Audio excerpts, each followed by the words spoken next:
Porque ninguém fala. E sabe por que ninguém fala? Porque ninguém tem coragem, porque a imprensa persegue. Fale, deputado, para você ver. Se amanhã não vão inventar alguma coisa. Mas olha, nem que tem que desenterrar quando você tinha 5 anos de idade e você, sabe, pegou lá o cafezinho escondido da sua mãe. Ah, o deputado roubou o café da mãe. Roubar café da mãe não pode. Tentem enfrentar a imprensa, a grande imprensa. Todas povoadas com o que eu chamo de esquerdopatas. Todos nós temos direito de escolher para onde vamos, o que pensamos. Se eu gosto mais do centro, da direita, da esquerda, isso não é problema meu, nem problema de vocês. Mas nossas escolas são doutrinadas. Doutrinadas. Os nossos alunos são doutrinados. Os alunos de universidade são doutrinados. É assim. E quando se doutrina para que as pessoas engulam que através de qualquer jeitinho você tem que manter o poder. É assim que nós convivemos com 13 anos de um governo corrupto, mais corrupto da história. O que o Deltan Dallagnol muito bem definiu como o maior processo de corrupção, sendo Lula o chefe máximo do Petrolão. Quem acompanha meus vídeos sabe que eu falo isso há muito tempo. Inclusive, quarta-feira eu tenho audiência com o Lula. Eu e ele, olho no olho. Essa é uma beleza. Né? Crime impossível. Ele está me processando por crime contra a honra. Como é que pode crime... Alguém me diz, né? Tá certo que eu sou loira, mas eu ainda não consegui entender. Mas tudo bem, a gente vai lá, quarta-feira vai ser o nosso primeiro olho no olho, né? Para tentar um acordo. Eu não faço acordo com canalha, então né, a gente vai continuar aí.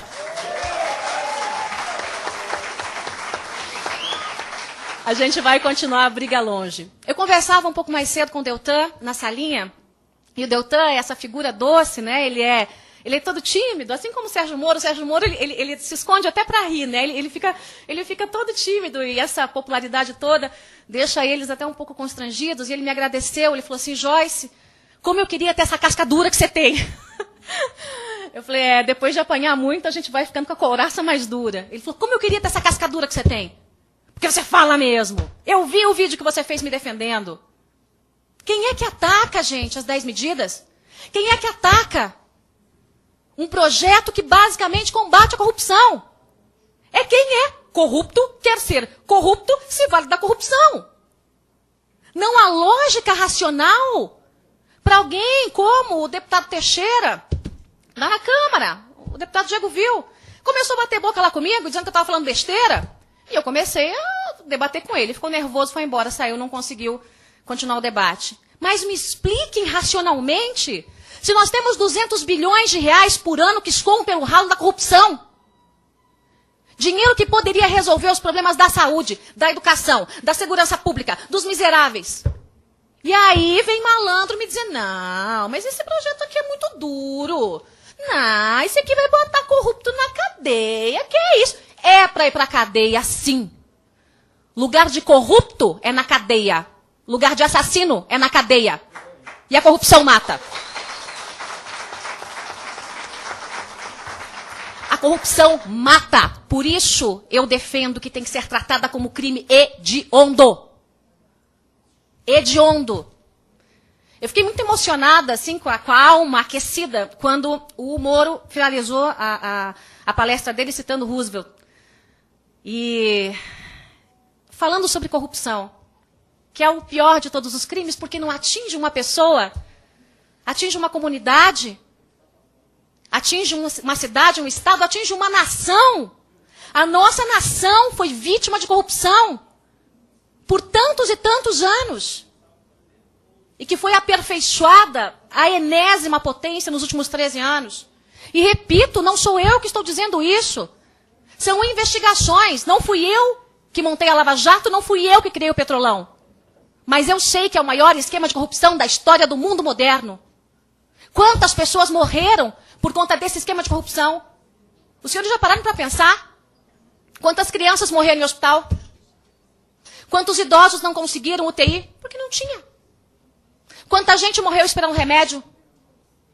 Quanta gente não teve acesso à escola? Quanta gente tomou um tiro na cabeça porque não tinha segurança? Eu sou parceira da polícia. Quantas vezes eu escutei da polícia do Paraná, deputado Diego, nós não temos dinheiro para gasolina. não tem dinheiro para colocar a ração dos cachorros da Polícia Militar.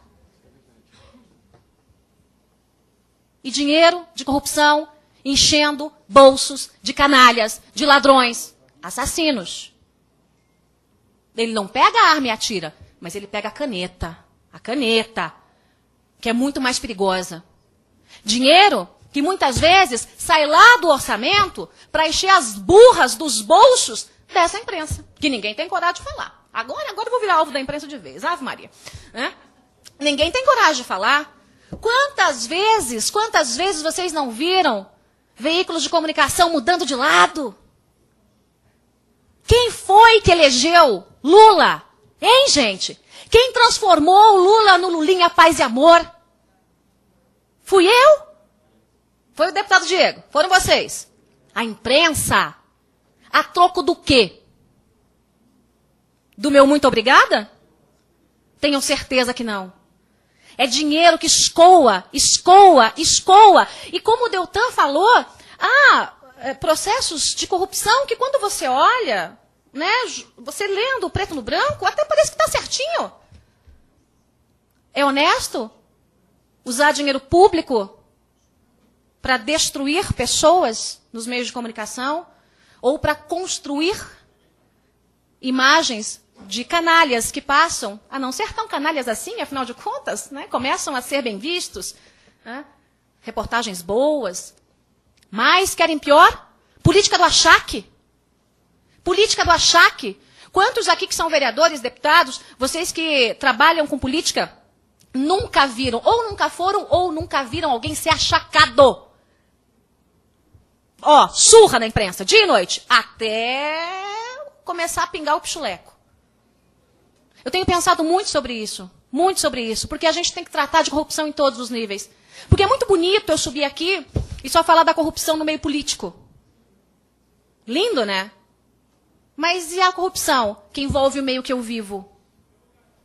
Eu não disse isso lá em Brasília, na Comissão das 10 Medidas, mas estou dizendo aqui. Nós temos que combater todo tipo de corrupção.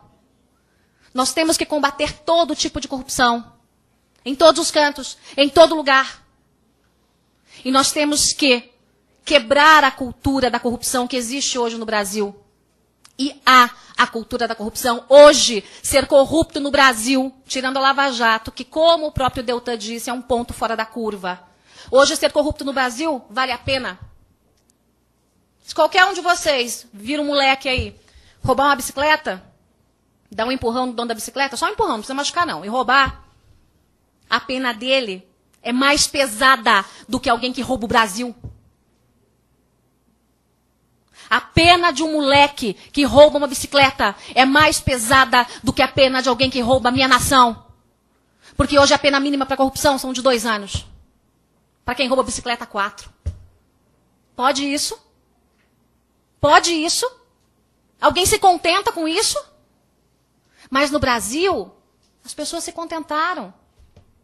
Deixamos de discutir política. Política virou um palavrão, ninguém quer mais falar. Ai, meu Deus, todo mundo rouba mesmo, deixa. Quando a coisa estourou na nossa cara, com política, com economia, com Lava Jato, com tudo, é que o Brasil tomou um chacoalhão tão grande que acordou e foi às ruas. E a gente não pode retroceder agora. O nosso Brasil não pode virar a Itália depois da Operação Mãos Limpas. A gente precisa criar uma cultura de decência e honestidade. Se malandro não obedece porque não é honesto, malandro vai obedecer porque vai ser punido. É assim que tem que ser. E isso vale para todas as esferas. Teste de integridade é uma coisa que as pessoas debatem muito comigo. Mas Joyce, eu sou contra, outro é a favor e tal. Até algumas amigas dos movimentos democráticos. Não, Joyce, eu sou veementemente contra isso. E a gente bateu um papo dia desses em Brasília. E eu disse, mas por quê? Você não pode julgar o teste de autoridade, de integridade, com a cabeça de quem jamais vai ferir aquele princípio. Se alguém me oferecer propina, eu sento a mão na orelha de quem ofereceu. Eu não conseguiria me controlar. Tem um caso aqui no Paraná. Quem acompanha minha carreira sabe. Band News FM. Me ofereceram, eu fui lá e vou dar nome e sobrenome do canalha que me ofereceu propina. Quase morreu, criatura, né? Teve um pico de pressão.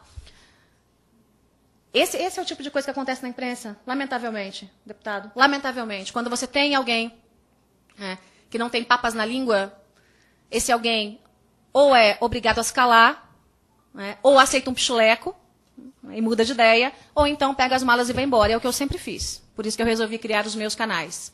Os meus canais. Liberdade e liberdade absoluta. Então, quando você fala do teste de integridade, não é para mim ou para você, e se for para mim, qual é o problema? Tudo bem. Se alguém chegar para mim, eu só vou ficar meio nervosa, vou ficar brava. Mas qual é o problema? A questão é que a gente tem que pensar como aquele corrupto agiria. Nós não temos que julgar pela nossa cabeça. A gente está querendo educar uma nação que foi deseducada quando o assunto é corrupção, porque a corrupção é um crime que ainda compensa no Brasil, a não ser que caiam nas mãos do Sérgio Moro. Se não compensa. Ora, Renan Calheiros não está aí? Leve, livre e solto? Uma dúzia de inquéritos no STF? Todo mundo sabe o que ele fez e o que não fez. Acontece o que com o Renan? As pessoas saem às ruas, fora Renan, fora Renan, fora Renan. Aliás, domingo estiveram, ontem, domingo também conhecido como ontem, né? Estiveram em 7 capitais brasileiras, em São Paulo, na Paulista, em frente ao MASP, fazendo uma manifestação pelas 10 medidas, pelo Fora Renan, contra aquela lei que estão batizando de abuso de autoridade, que na verdade é uma baita de uma censura e uma tentativa de acabar com a Lava Jato. Então, o teste de integridade, eu gosto de usar sempre a figura do guarda de trânsito, tá? Mas é só ilustrativa, pode acontecer com qualquer um. O teste de integridade é quando você tem denúncias, você sabe, né, há informações de que aquele servidor público não está cumprindo o seu papel. Para alguém, olha, veja bem, seu carro pode ficar apreendido, o senhor pode ter confusão, mas se o senhor liberar quinhentinho aqui, fica o dito pelo não dito. E aí? Com o teste de integridade, depois de termos aí 10, 12, 15, 20, 30 pessoas presas, punidas, afastadas por isso, não venham me dizer que o malandro não vai pensar 2 vezes. Será que isso não é um teste? Será que isso não é um teste? É assim que se cria essa cultura. Não pense que nos países citados por Deltan, como países e cidades, como a Itália, Hong Kong também, a coisa aconteceu do dia para a noite. As pessoas tiveram que ser educadas. E repito, eu não estou falando de mim. Eu não estou falando da Carla Zambelli. Eu estou falando de quem compactua ou age ou está dentro dos processos de corrupção. A gente não pode julgar. Não, eu vou julgar aqui o batedor de carteira como se fosse eu. Não, eu nunca vou bater uma carteira. Como é que eu vou julgar o batedor de carteira? Não, eu vou julgar quem roubou a minha nação como se fosse eu. Não, gente. Nós temos que educar essas pessoas. E só tem um método de educar. É através de leis. Isso aqui, ó, fecha todos os ralos, os grandes ralos. Todos também é demais, porque a gente tem que trabalhar ainda mais nessas leis. Por mim, eu seria ainda mais radical, o deputado Diego sabe disso. Isso aqui fecha grande parte dos ralos da nossa legislação. Não nos faltam leis, mas muitas vezes faltam elos entre elas. Então você tem uma lei aqui, aí você tem uma série infinita de recursos, e aí você tem um malandrão que conhece tudo e todo mundo, que tem um judiciário que é devedor dele, e aí a gente vê a justiça fugindo dos nossos olhos. A gente vê mensaleiro tendo indulto de Natal. Vergonha. A gente vê Zé Dirceu tendo indulto de Natal. É isso que a gente quer? Eu não quero isso para o meu Brasil. Eu falo aqui, como eu disse na Câmara, né, não só como representante dos movimentos democráticos, mas como povo. A palavra povo tem que ser resgatada. Minha gente, político, esses populistas, usaram a palavra povo até deturpar. Hoje, quando alguém fala povo, dá até uma coceira, né? Porque você não sabe se ele está usando de forma pejorativa, né? Então, a palavra povo virou discurso na boca de político para ganhar voto. A gente tem que resgatar a palavra povo, aquela que está na Constituição, aquela que liga poder e povo, que todo o poder é para o povo, pelo povo, é do povo. Nós temos que ter essa consciência de que nós, povo, emprestamos para políticos um mandato. Emprestamos. E eles têm que saber que a gente pode tomar de volta. E nós temos que ter a consciência que temos que ter vigilância 24 horas durante toda a vida em cima dessa gente. Aí veio o desavisado, né? Especialmente lá a turma que é contra, né? O pessoal do PSOL é contra, do PT é contra. E diz o seguinte: mas vocês vão criar um superpoder no Ministério Público? Onde, cara pálida? Eles olham para você e mentem. E aí? E algumas pessoas acreditam como se fosse verdade. Em nenhuma das 10 medidas que estão aqui há qualquer criação de poder extra para o Ministério Público, porque o Ministério Público está submetido a isso aqui. Não tem nada. Vai ter promotor passando por teste de integridade também. Eles estarão sujeitos a isso aqui. Promotor pega em corrupção, crime hediondo também. Ora! Ai, mas como é que vão pegar um promotor em corrupção? Siga o rastro do dinheiro. Não é aqui mesmo que diz que o enriquecimento ilícito pode gerar cadeia? Tem que gerar cadeia? Gente, é um caso em São Paulo de um servidor da Receita. Salário, R$8.000. R$8.000, tá? Quando começou a trabalhar, patrimônio total, né, incluindo a casa dele, R$200.000. Patrimônio de hoje, 90 milhões de reais. 5 anos depois. Esse cara é um gênio. É como os filhos do Lula, são Ronaldinhos dos negócios. E não tem como comprovar. E sabe o que a lei diz? Que é muito suspeito. Mas não vão prender ele. A lei? Não. O Ministério Público é que prove como foi que ele conseguiu aquele dinheiro. Como assim? Então, hoje a Joyce está aqui, amanhã a Joyce parece andando de jatinho. Não ganhou na Mega Sena, né? Não está trabalhando em Nova York, mas conseguiu um carguinho comissionado. Ah, coisa boa. Aparece com um jatinho. Ah, não, mas eu não sei, caiu aqui no meu quintal de paraquedas. O que é isso, gente? Não é difícil enxergar a corrupção, mas é extremamente difícil punir. É uma das coisas mais difíceis e árduas desse Brasil. Os promotores, né, ficam numa situação porque todo o ônus cai em cima deles. E aí a gente escuta coisas, como aconteceu na última coletiva, né, em que o Ministério Público Federal denunciou o Luiz Inácio Lula da Silva. Não, mas ele não tem provas. Queriam o quê? Um recibo assinado? Do Lula, da OAS, que o apartamento era dele, um recibo assinado. Porque a lei, lamentavelmente, tem essas brechas. Esse projeto fecha as brechas da lei. Esse projeto é o caminho para que político entre para a política para servir e não para enriquecer. Hoje, desconfie. Se você tem agente público que entrou pobre ou de classe média na função pública e saiu rico, milionário, está roubando. Mas não pense 2 vezes, está roubando. É ladrão.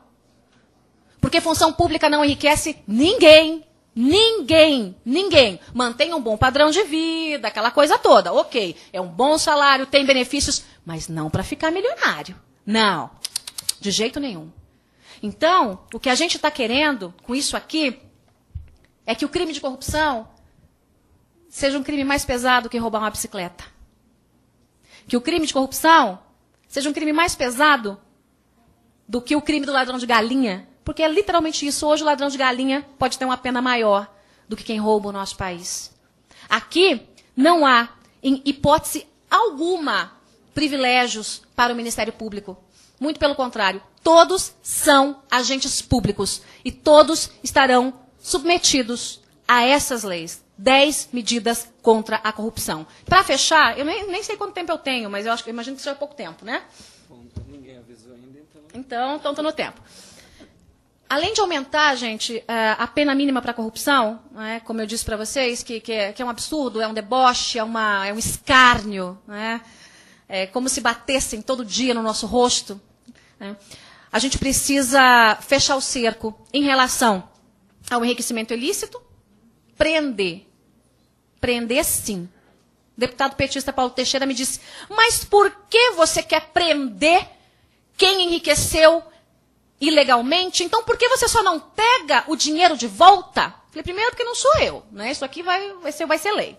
E segundo, porque o bonitão rouba, mete a mão no jarro, enche as burras de dinheiro, viaja para Paris, Estados Unidos, vai jantar nos restaurantes mais chiques, compra as bolsas mais caras para sua mulher, sua namorada, outra, né? Depois volta e fala assim, então tá bom, agora que eu já aproveitei bastante, você pega esse dinheirinho aqui que sobrou e eu vou curtir a minha vida. Porque tem lá, no paraíso fiscal, tem mais um pouquinho. Que é isso, gente?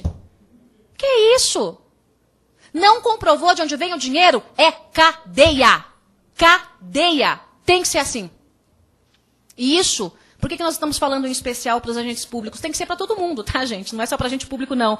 Mas eu estou falando aqui dos agentes públicos porque é através deles, do poder que nós emprestamos a eles, que os grandes volumes, os bilhões e bilhões da corrupção acabam escoando pelo ralo. E através do manifesto, da caneta dessas pessoas, que a gente tem aí uma saúde indecente, uma educação indecente, uma segurança pública indecente. Como é que resolve isso? Colocando um gênio para administrar? Não. Punindo bandido.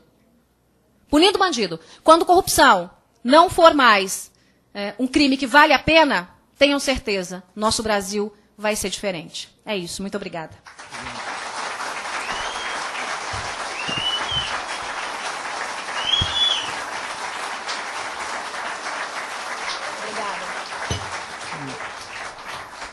Gostaria de agradecer, Joyce, pela segunda vez de atender meu pedido, né? A primeira vez ainda convidei também a Carla Zambelli, que esteve conosco em Brasília, e ambas foram extremamente elogiadas. Eu, principalmente por ser o autor do requerimento, fui muito elogiado pela população, pela sociedade civil, ao convidá-las, porque as pessoas se sentiram representadas por vocês naquele momento. Eu não tenho dúvida que hoje não é diferente. Só para te dizer que em nenhum momento eu pensei em retirar você desse dia. Pela pressão, né? Pela pressão de ninguém, até porque estava muito tranquilo desde a primeira vez que a convidamos, que você esteve em Brasília. Hoje, inclusive, o presidente deputado Joaquim Passarinho fez questão de mencionar a Carla também. Então, isso só prova a retidão com que nós estamos conduzindo os trabalhos dentro da comissão especial, e eu, como deputado federal, fico feliz que você é paulista, mas é daqui, né? Da nossa terra. Eu moro em São Paulo, mas eu sou caipira, gente. Não sou nem de Curitiba, não sou da capital, não. Eu sou de Ponta Grossa, mas morava aqui em Curitiba há pouco tempo. Terra de Sérgio Moro. Sérgio Moro é Ponta Grossa e Maringá, ó. Isso. Então, nós te agradecemos muito. Eu queria apenas aproveitar a tua presença e pedir o teu apoio também, e de todas as lideranças aqui. A gente até, após o encontro, vamos tentar conversar um pouquinho com algumas lideranças de movimentos, porque o processo legislativo agora, após a apresentação do parecer, que vai se dar, então, toda a tramitação aí para a aprovação do projeto, tanto na comissão especial, quanto no plenário da Câmara dos Deputados. Agora, a nossa preocupação é uma só, porque os deputados que já vêm se manifestando contra a matéria são os deputados das maiores bancadas hoje no parlamento, e que por conta disso, por conta do regimento interno da Câmara, a eles também é possível o uso do maior número de recursos para tentar protelar e impedir de que esse projeto seja aprovado. Agora, é claro, nós também temos como traçar nossas estratégias e de lutar para que as 10 medidas de combate à corrupção sejam aprovadas, tanto na comissão especial quanto no plenário da Câmara, e alertar a população sobre todas essas articulações e manobras que podem ser feitas. Sim. Então, num outro momento, eu gostaria de te passar, estar dando essas informações, contar com o apoio de todos os líderes que aqui estão presentes, para estarem nos ajudando, porque agora nós vamos entrar, de fato, no momento mais importante desse processo, que é o período das votações. Então, só para vocês terem uma ideia, na comissão especial, se abre a ordem do dia no plenário da Câmara, derruba qualquer votação na comissão especial. Então, um exemplo, os deputados dos grandes partidos podem apresentar lá requerimento de audiência da votação pelo período de 3 sessões, e coloca para votação, e vai para discussão. Só nisso vai 30 minutos, 40 minutos, 50 minutos. Aí até ser concluída a votação. Depois, eles podem apresentar o requerimento de adiamento de discussão por 2 sessões, por 1 sessão, requerimento de retirada de pauta, requerimento não sei do que lá. E aí vai o processo andando, abre a ordem do dia, derruba aquela reunião daquele dia na comissão especial. Então, são coisas que no dia a dia fazem parte do nosso trabalho lá, que boa parte da população desconhece, mas que se a gente souber trabalhar muito bem isso, tanto com o presidente da comissão, o deputado Joaquim Passarinho, quanto com o presidente da Câmara dos Deputados, eu não tenho dúvida que nós vamos ter sucesso na votação. Deixa eu dar uma sugestão, deputado. A gente fez um trabalho muito intenso à época do impeachment de Dilma Rousseff. Vocês se lembram que o processo foi doloroso, né? Foi um parto a fórceps. E essa doida que está bem aqui na frente, a Carla Zambelli, é aquela que ficou algemada. Lembram-se? Na Câmara dos Deputados, ela ficou algemada com um grupo lá. Enquanto Eduardo Cunha não receber, a gente vai ficar algemado aqui e tal. Bom, até ele receber, até a coisa tramitar, teve muita artimanha, essa corruptela que acontece dentro do processo legislativo, porque o regimento permite isso, aquilo. Então, o que a gente fez? O que nós organizamos? Né? Eu, como cidadã, jornalista, e agora me chamam de ativista anticorrupção, estou achando ótimo. Está tudo bem. E os movimentos? A gente organizou uma batalha em cima de todos os parlamentares. Eu divulguei e-mail e telefone de todos nas páginas. A gente encheu aquelas caixas de e-mail, mas era um negócio que eles não aguentavam mais. Trocava telefone, a gente divulgava de novo. E o dia inteiro, o WhatsApp e tal. E chegou numa pressão tão grande que eles entenderam o seguinte: olha, eu posso até não ser tão a favor desse negócio aqui, mas se eu ficar entre o povo e o que é errado, que é manter um projeto criminoso de poder, o povo vai passar por cima de mim. Então, o que nós temos que fazer nesse momento é uma estratégia, essa mesma estratégia de dizer para o nosso parlamentar que tem um mandato que nós emprestamos, que ele tem que nos representar, que ele tem que fazer a coisa certa. Simples assim. O senhor não quer combate à corrupção? Por quê? Então me diz aí. Por quê? Então os movimentos têm um papel fundamental nisso, porque a gente pode fazer essa pressão, que é uma pressão do bem. Ninguém aqui está lutando por nada ruim, a gente está lutando pelo bem do Brasil, para que não roubem o nosso dinheiro. Então, esse é o momento importante da gente se unir para fazer exatamente como fizemos no impeachment, que foi a vontade do povo que o Congresso fez. O Congresso não ia fazer nada se não fosse o povo. Não tenho a menor dúvida. Nada, absolutamente nada. E a gente tem um papel importante nisso. Então, o que o deputado Diego falou, se a gente simplesmente se acomodar, e uma coisa importante, deputado, que me chamaram a atenção, é de continuar a contagem das assinaturas. Né? Porque nós já estamos lá em quase 3 milhões, mas a contagem oficial parou. Porque isso deixa o projeto mais musculoso, mais parrudo. Né? Quem é que vai bater de frente com 3 milhões de brasileiros engajados no processo? Então, acho que isso é importante. É voltar a contagem das assinaturas, porque vai deixar o projeto ainda mais musculoso. Com certeza. Muito obrigado, Joyce. Agradeço sua presença mais uma vez e suas contribuições para os nossos trabalhos dentro da comissão especial. Obrigada, gente.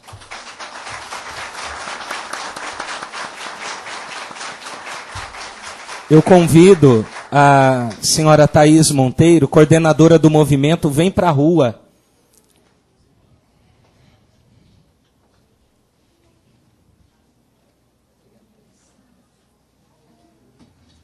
A Thaís, que faz parte, é uma das lideranças desse movimento, um importante movimento que vem atuando aí no apoio ao projeto de lei das 10 medidas de combate à corrupção. Bom, Boa tarde a todos. Gostaria de agradecer ao deputado Diego por essa oportunidade. É difícil falar depois da Joyce, mas vou fazer o meu melhor aqui. Bom, é o seguinte, Vem Pra Rua é um movimento que eu imagino que vocês conheçam das ruas, e eu vim falar aqui um pouco da parte das redes. O que a gente está fazendo na questão das 10 medidas agora? E também faremos em outros projetos. Nós estamos focando em ferramentas para fazer exatamente isso que a Joyce estava comentando, que é a conexão do cidadão eleitor com o parlamentar. Se ele está lá e nos representa, então nós queremos dizer a ele o que nós queremos. E a ideia do mapa das 10 medidas é exatamente essa, é auxiliar essa conexão com o parlamentar para que a sociedade possa expressar a sua opinião. Uma coisa muito importante de ser dita aqui é que nós não estamos buscando apoio do parlamentar às 10 medidas em nenhum tipo de compromisso com o Vem Pra Rua.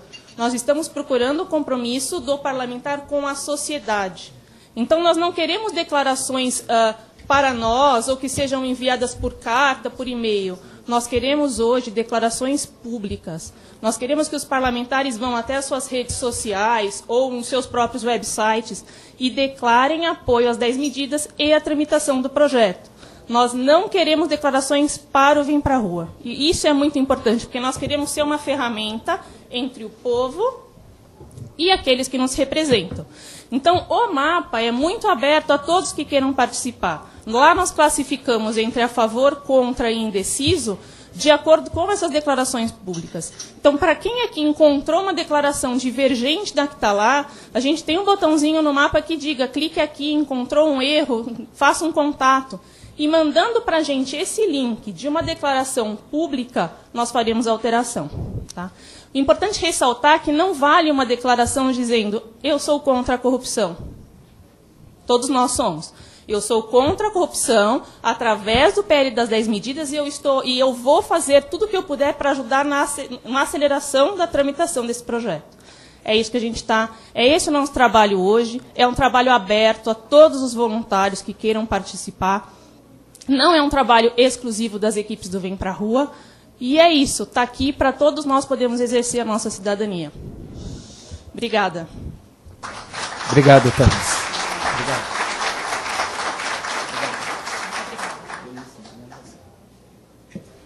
Convido a nossa próxima expositora, a excelentíssima senhora Bianca Arinhati, juíza federal.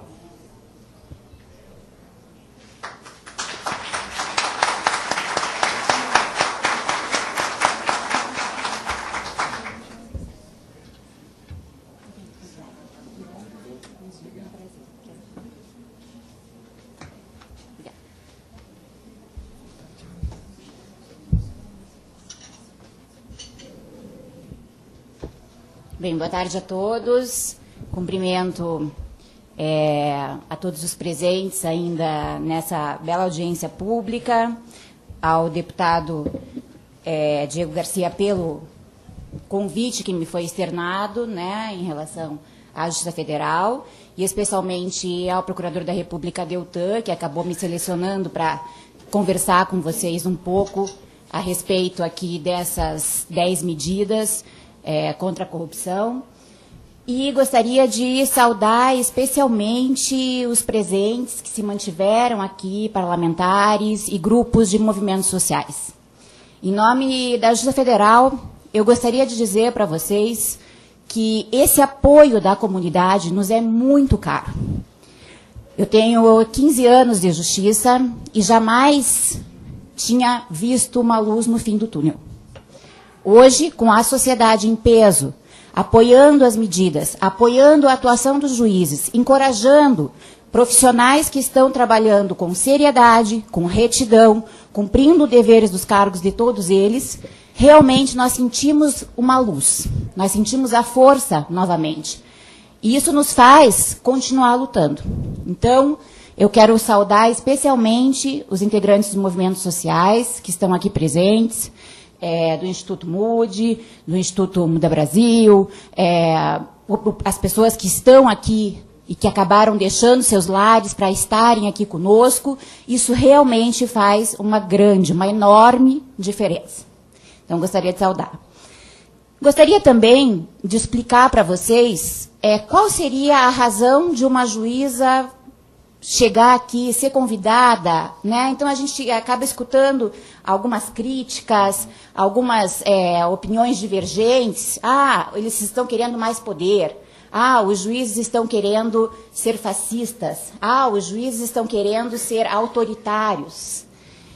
E isso nos faz, assim, um pouco questionar e levar em consideração essas críticas, até para que a gente esteja aqui e que, em nome dos juízes, a gente consiga expressar a razão pela qual a AJUF, uma associação que congrega todos os magistrados federais, manifestou um apoio expresso e tem se manifestado expressamente a favor das 10 medidas do PL 4850, sem que isso, de forma alguma, possa mitigar as funções e as prerrogativas dos magistrados.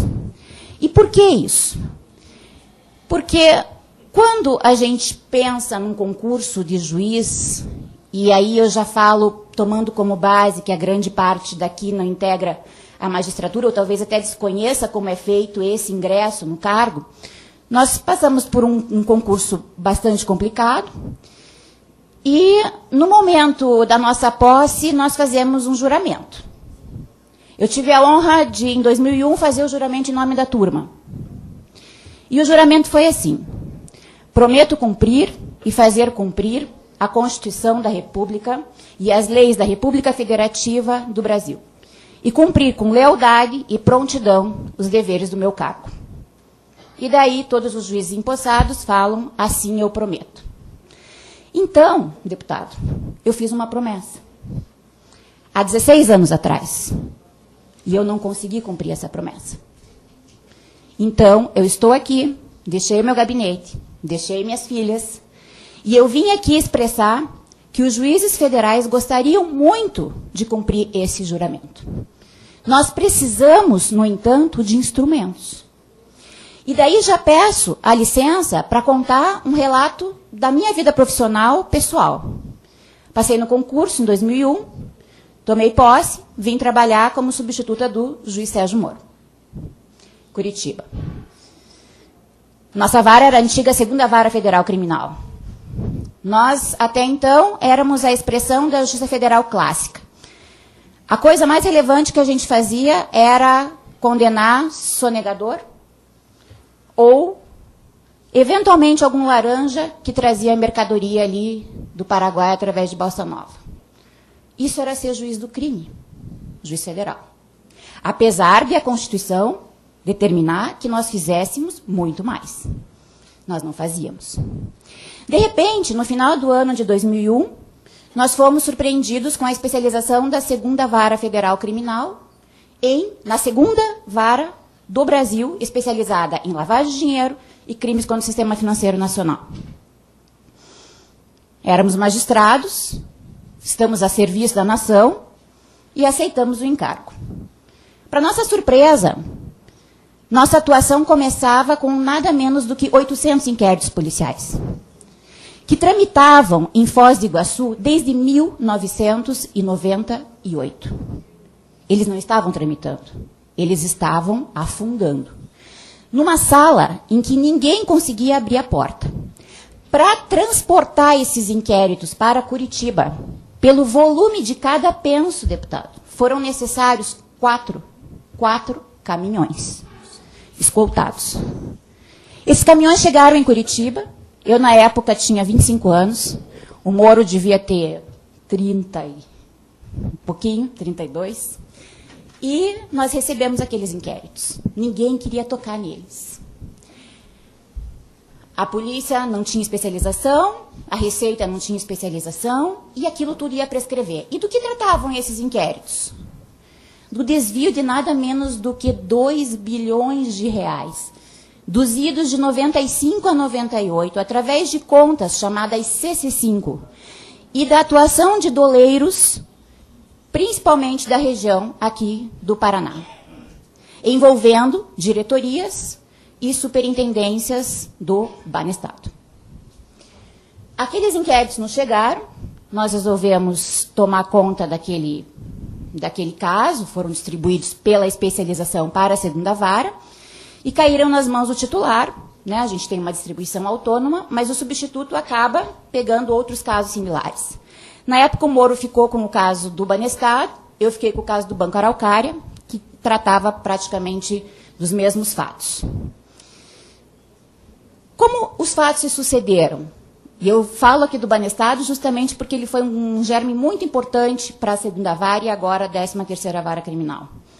Os fatos se sucederam da seguinte forma. Esses inquéritos chegaram em 2003. Em menos de um ano, a primeira sentença da ação penal, do caso Banestado, tinha sido prolatada pelo Sérgio. Observados todos os ditames legais, envolvendo 20 réus, a condenação foi parcial e o caso ficou ali julgado com apenas inquéritos e, enfim, processos paralelos que ainda pendiam de julgamento. Esse caso foi, então, para o tribunal. No tribunal, esse caso ficou 5 anos. E daí, às vezes, eu ouço assim, mas então os desembargadores não trabalham. Não, eles não conseguiam julgar o recurso de apelação. Porque inúmeros recursos eram interpostos paralelamente e impediam o julgamento de mérito dessa sentença. O tribunal conseguiu julgar essa ação penal só depois de 5 anos. Então, chegou em 2003, depois de 5 anos, o tribunal manteve a condenação. Os réus, então, eram condenados duplamente, em primeiro grau, e confirmados como culpados pelo tribunal. Chegou no STJ em maio de 2009. Ficaram na Procuradoria da República por mais de um ano, e em março de 2013, o STJ reconheceu a prescrição dos crimes. Envolvendo, então, nada menos do que o desvio de 2,4 bilhões de reais. Isso foi um caso. Banco Araucária.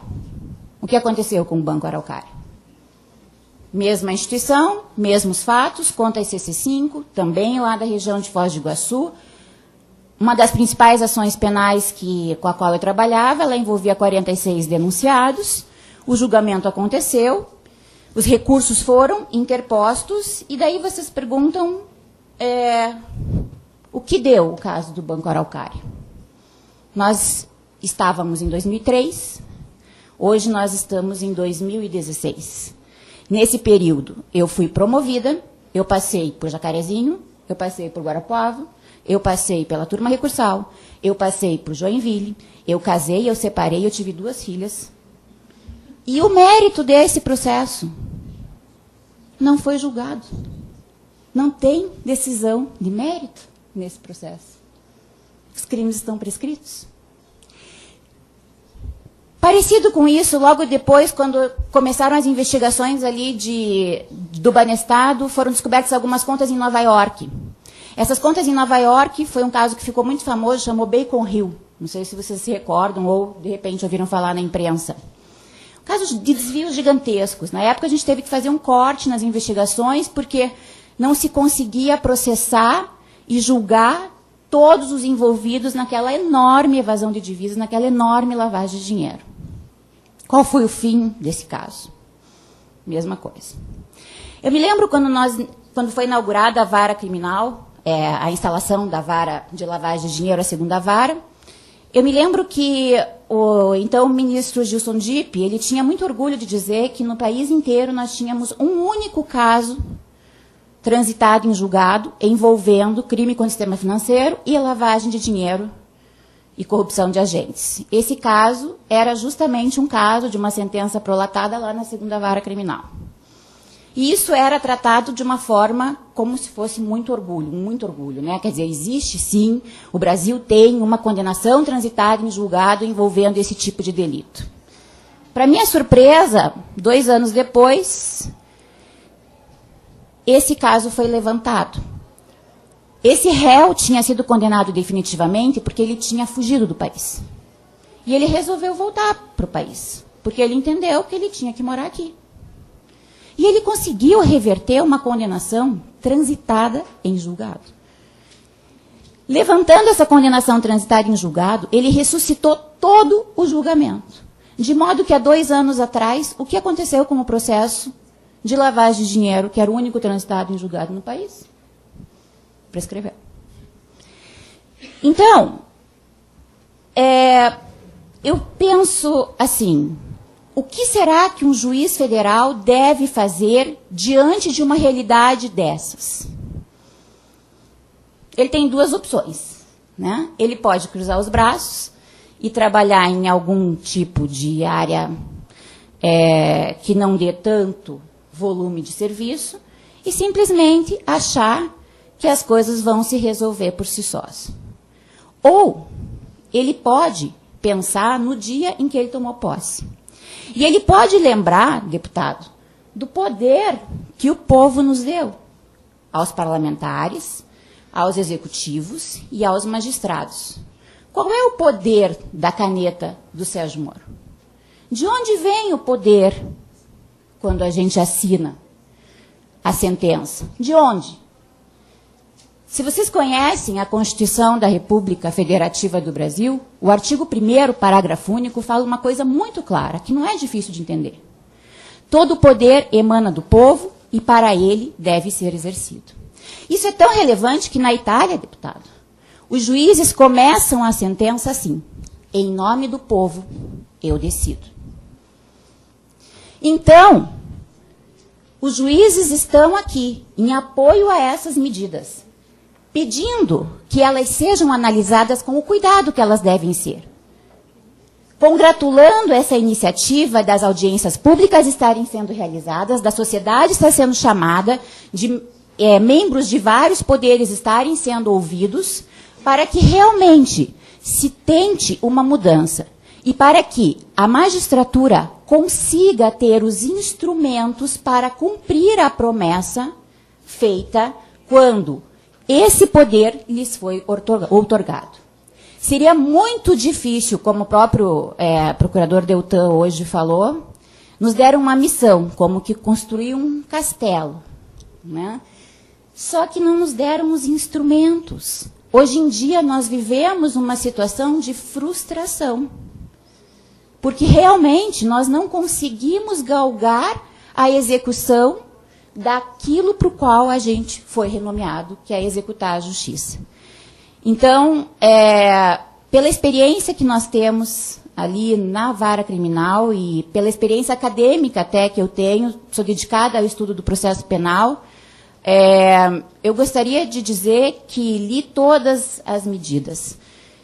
Manifestei expresso apoio às medidas, assim como outros colegas juízes federais, a AJUF e a PAJUF editaram um vídeo onde nós explicamos cada uma dessas medidas e demos também contribuição na elaboração delas e alguns questionamentos. Não acho, da mesma forma como o Sérgio falou, como o Deltan e o Robertson falaram hoje de manhã, não acho que elas estão imunes a críticas, não. Acredito que nós temos de ouvir todos os lados, ponderar, analisar se um caso ou outro merece algum tipo de temperamento. Mas o que eu peço é assim, deputado, existe uma luz, agora existe. E essa força que os movimentos sociais estão expressando do apoio à magistratura nacional não pode ser descartada. Ela é muito importante. Então, agradeço a paciência de todos, coloco-me à disposição para, eventualmente, qualquer contato, explicitação de alguma das medidas, questionamento sobre o crivo da Justiça Federal, ou sobre o crivo da AJUF, ou da própria Escola da Magistratura, quais são as análises que nós estamos fazendo dessas medidas, e fico, então, à disposição de todos aí para o debate.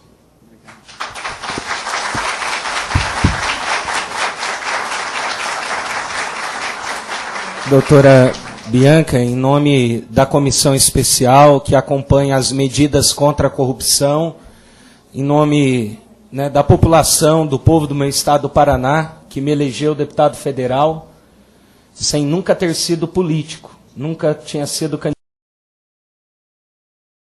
disputado uma eleição na minha vida, era vendedor de roupa na cidade de Andirá, próximo a Jacarezinho, onde a senhora trabalhou.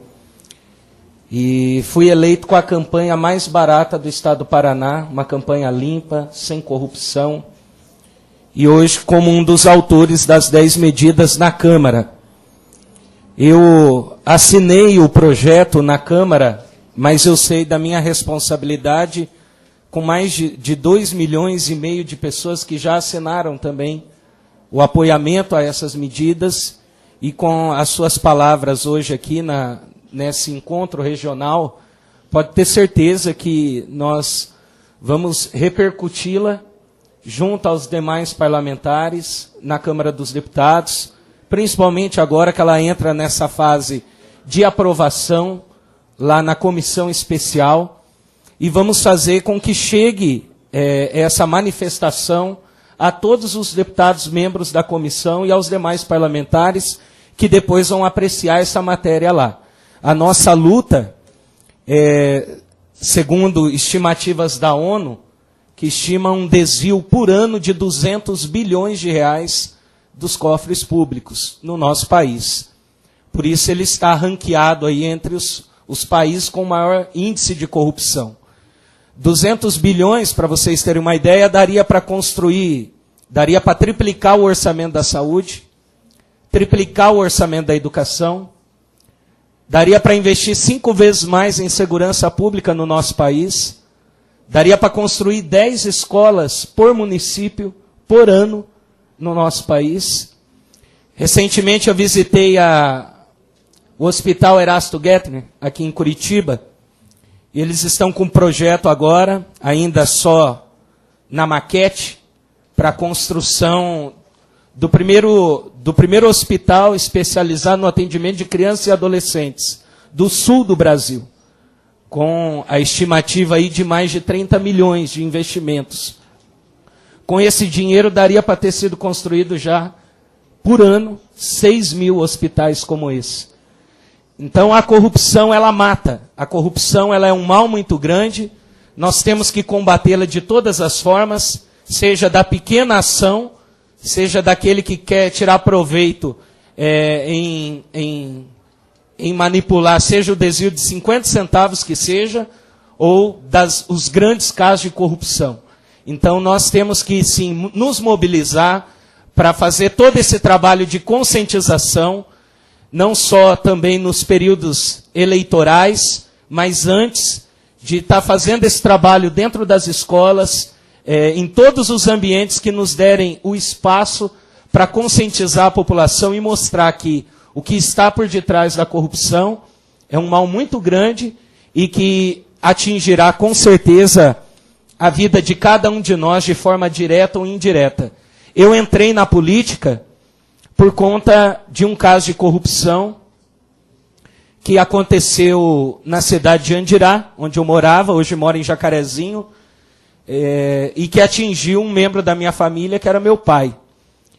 Então, ao sentir na própria pele a injustiça da qual meu pai, por não querer se corromper, foi demitido e mandado embora, por querer ser justo, a partir daquele momento nasceu dentro de mim um grito de que eu não poderia mais me ficar calado e não fazer nada para mudar essa realidade. Nunca quis ser político. A minha candidatura aconteceu de uma escolha que faz parte do movimento que eu participo, que é o movimento da Renovação Carismática Católica. Esse movimento me escolheu, me indicou, e eu tive a felicidade, na primeira eleição que eu disputei da minha vida, nunca tinha sido nada, nem presidente de bairro fui, mas tive a felicidade de ser eleito com votos em 373 cidades do Paraná. 61.063 votos limpos e conscientes. Hoje, na Câmara dos Deputados, não tenho rabo preso com ninguém, não devo favor para ninguém. E da nossa parte, doutora, pode ter certeza que nós vamos lutar até o fim pela aprovação do projeto, por essa iniciativa e outras que virão após essa discussão, para que essas medidas sejam adotadas e para que o nosso país, a população brasileira, possa também ter a consciência de que nem tudo aquilo que às vezes sai na imprensa, na grande mídia, é a realidade. ainda existem bons políticos. Ainda existem bons políticos. Políticos que não estão se corrompendo e não fazem parte dessa classe que toda hora ganha a imprensa, ganha os jornais e ganha o noticiário. Por isso a gente não pode generalizar. E é unindo-se aos bons que nós temos que trabalhar para que mudanças reais possam acontecer no nosso país. Então eu agradeço a presença de Vossa Excelência. Muito obrigado, doutora Bianca. Sinta-se à vontade de nos procurar em outras ocasiões. Estaremos à disposição de Vossa Excelência para tudo aquilo que, da sua parte, puder nos ajudar também no nosso trabalho junto à Câmara dos Deputados. Muito obrigado. Obrigada a você. Obrigado.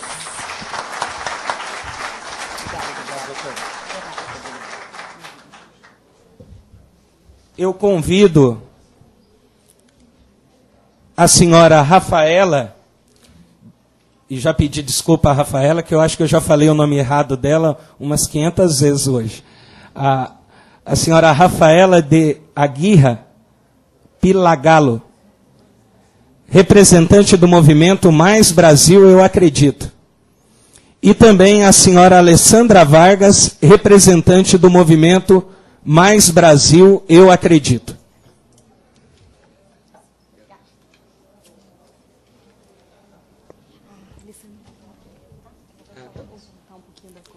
Então a Alessandra Vargas falará primeiro. Obrigado. Alessandra Vargas, representando o movimento Mais Brasil, eu acredito. Com a palavra. Boa tarde a todos. Confesso que eu tinha preparado uma fala, mas eu vou mudar diante, né, de tantas coisas que eu escutei hoje. Difícil também para falar, depois da Joyce, depois do Sérgio Moro, da doutora Bianca, né, é muito difícil, mas, enfim, vamos tentar. Estamos aqui como movimento, representando o movimento de rua. E senti hoje, assim, depois de tudo que a gente ouviu, uma grande responsabilidade, porque todos estão pedindo a nossa ajuda. Deputados, os movimentos de rua, os movimentos de rua. Então, quer dizer, estamos com uma responsabilidade, gente, tem vários líderes aqui, muito grande. Isso, ao mesmo tempo, me assusta, mas, ao mesmo tempo, também me anima. Precisamos de mais gente, precisamos também de mais parceria com todos os... A gente faz muitos atos, o nosso movimento, em particular, começou em 2014, quando a gente tinha até vergonha de ir para... Mais 5 pessoas na Praça Santos Andrade, quando descemos lá. Meu filho, o filho da Thelma e a minha filha se escondendo, que a gente levou para fazer quórum, então eles punham o cabelo assim, para não serem reconhecidos, porque a mãe maluca foi, né, protestar. Mas, enfim, tudo mudou agora, tem orgulho da gente e tudo. Mas, então, daí a gente não tinha essa luz. Pedir perdão, Alessandra, claro. Só para mencionar e pedir que compor a mesa o deputado estadual Márcio Pacheco, de Cascavel, do Paraná.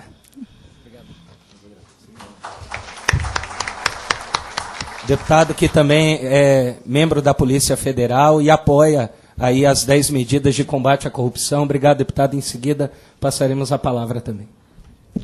Então, fomos para as ruas, né, todo mundo ia e todo mundo... bom, enfim, não tínhamos o que fazer depois disso. Como mudar? Daí encontramos as 10 medidas, fizemos um belo trabalho junto com todos os ativistas do Brasil, né, todo mundo se contagiou, foi uma coisa assim foi muito boa. E, enfim, conseguimos chegar finalmente lá no Congresso Nacional. Mas e agora, né? Tempo recorde, gente. Em 8 meses, mais de 2 milhões de assinaturas. A gente andava com essa prancheta em tudo. A gente andava atrás umas malucas, com a camiseta, atrás do Deltan. A gente descobria onde é que eles iam fazer a palestra, e já a gente chegava. Era muito difícil coletar assinatura, porque as pessoas perguntavam: para que você quer meu CPF? Neuza Madalosso nos abriu num domingo o Madalosso, fomos lá num almoço de domingo lotado, todo mundo olhando esquisito para a gente, porque que queriam as assinaturas, né? Mas, enfim, isso foi e contagiou. Mas eu vejo assim agora, qual é o nosso papel assim, né, daqui para frente? Eu acho que nós estamos virando observatórios sociais, informais. Porque agora, pelo menos aqui em Curitiba, os movimentos todos estão mais se unindo. E fiscalizando e lutando, estão participando agora vários dessa questão das invasões das escolas, então não está ficando só mais restrito a ir para a rua, segurar um cartaz, alguma coisa assim. Eu vejo que não, eu vejo que mudou. estamos mais maduros politicamente. Eu mesma não entendia nada, então está sendo uma caminhada para nós. Mas a gente sente agora essa responsabilidade, né? Todo mundo pedindo. Está lá a Liliana do Ministério Público, que nos ajudou muito aqui. A gente encheu essa Liliana, um anjo da guarda nosso. Enfim, daí o que fazer daqui para frente? Eu acho que a tendência é a gente virar instituto, vários estão pensando em virar instituto, tem o CPM, vários aí por aí já começando. E como que a gente pode ajudar as 10 medidas? Eu acho também que nós precisamos do apoio também dos parlamentares, que peguem todas as coisas que a gente tem feito, repliquem suas páginas, né? E todo mundo também, os amigos da gente também, se puderem ajudar, porque nós não somos muitos, né? Porque quem efetivamente, muita gente conversa, mas quem está lá fazendo vigília, adesivaço, buzinaço, e todos os aços que a gente tem feito, né? Então, eu acho que é mais esse sentido. A gente já foi para Brasília, estamos atrás dos deputados, e agora essa parte, acho que da Rafa fala, né, que nós também estamos bem envolvidos com as 10 medidas. É uma das nossas causas, né, porque são algumas. Bem, boa tarde a todos. Foi uma honra poder participar dessa audiência pública, é a segunda vez que eu sento aqui nesse plenário. Mas em especial esse das 10 medidas, ao lado de pessoas que são engajadas e se preocupam com a nação brasileira. A todos, cumprimento a todos os presentes ainda nessa bela audiência pública, ao deputado Diego Garcia pelo convite que me foi externado, né, em relação à Justiça Federal, e especialmente ao Procurador da República, Deltan, que acabou me selecionando para conversar com vocês um pouco a respeito aqui dessas 10 medidas contra a corrupção. E gostaria de saudar especialmente os presentes que se mantiveram aqui, parlamentares e grupos de movimentos sociais. Em nome da Justiça Federal, eu gostaria de dizer para vocês que esse apoio da comunidade nos é muito caro. Eu tenho 15 anos de justiça e jamais tinha visto uma luz no fim do túnel. Hoje, com a sociedade em peso, apoiando as medidas, apoiando a atuação dos juízes, encorajando profissionais que estão trabalhando com seriedade, com retidão, cumprindo os deveres dos cargos de todos eles, realmente nós sentimos uma luz, nós sentimos a força novamente. E isso nos faz continuar lutando. Então, eu quero saudar especialmente os integrantes dos movimentos sociais que estão aqui presentes, do Instituto Mude, do Instituto Muda Brasil, as pessoas que estão aqui e que acabaram deixando seus lares para estarem aqui conosco. Isso realmente faz uma enorme diferença.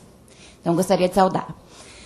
Gostaria também de explicar para vocês qual seria a razão de uma juíza chegar aqui, ser convidada, né? Então, a gente acaba escutando algumas críticas, algumas opiniões divergentes. Eles estão querendo mais poder. Os juízes estão querendo ser fascistas. Os juízes estão querendo ser autoritários. E isso nos faz, assim, um pouco questionar e levar em consideração essas críticas, até para que a gente esteja aqui e que, em nome dos juízes, a gente consiga expressar a razão pela qual a AJUF, uma associação que congrega todos os magistrados federais, manifestou um apoio expresso e tem se manifestado expressamente a favor das 10 medidas do PL 4850, sem que isso, de forma alguma, possa mitigar as funções e as prerrogativas dos magistrados. E por que isso? Porque quando a gente pensa num concurso de juiz, e aí eu já falo, tomando como base que a grande parte daqui não integra a magistratura, ou talvez até desconheça como é feito esse ingresso no cargo, nós passamos por um concurso bastante complicado, e no momento da nossa posse, nós fazemos um juramento. Eu tive a honra de, em 2001, fazer o juramento em nome da turma.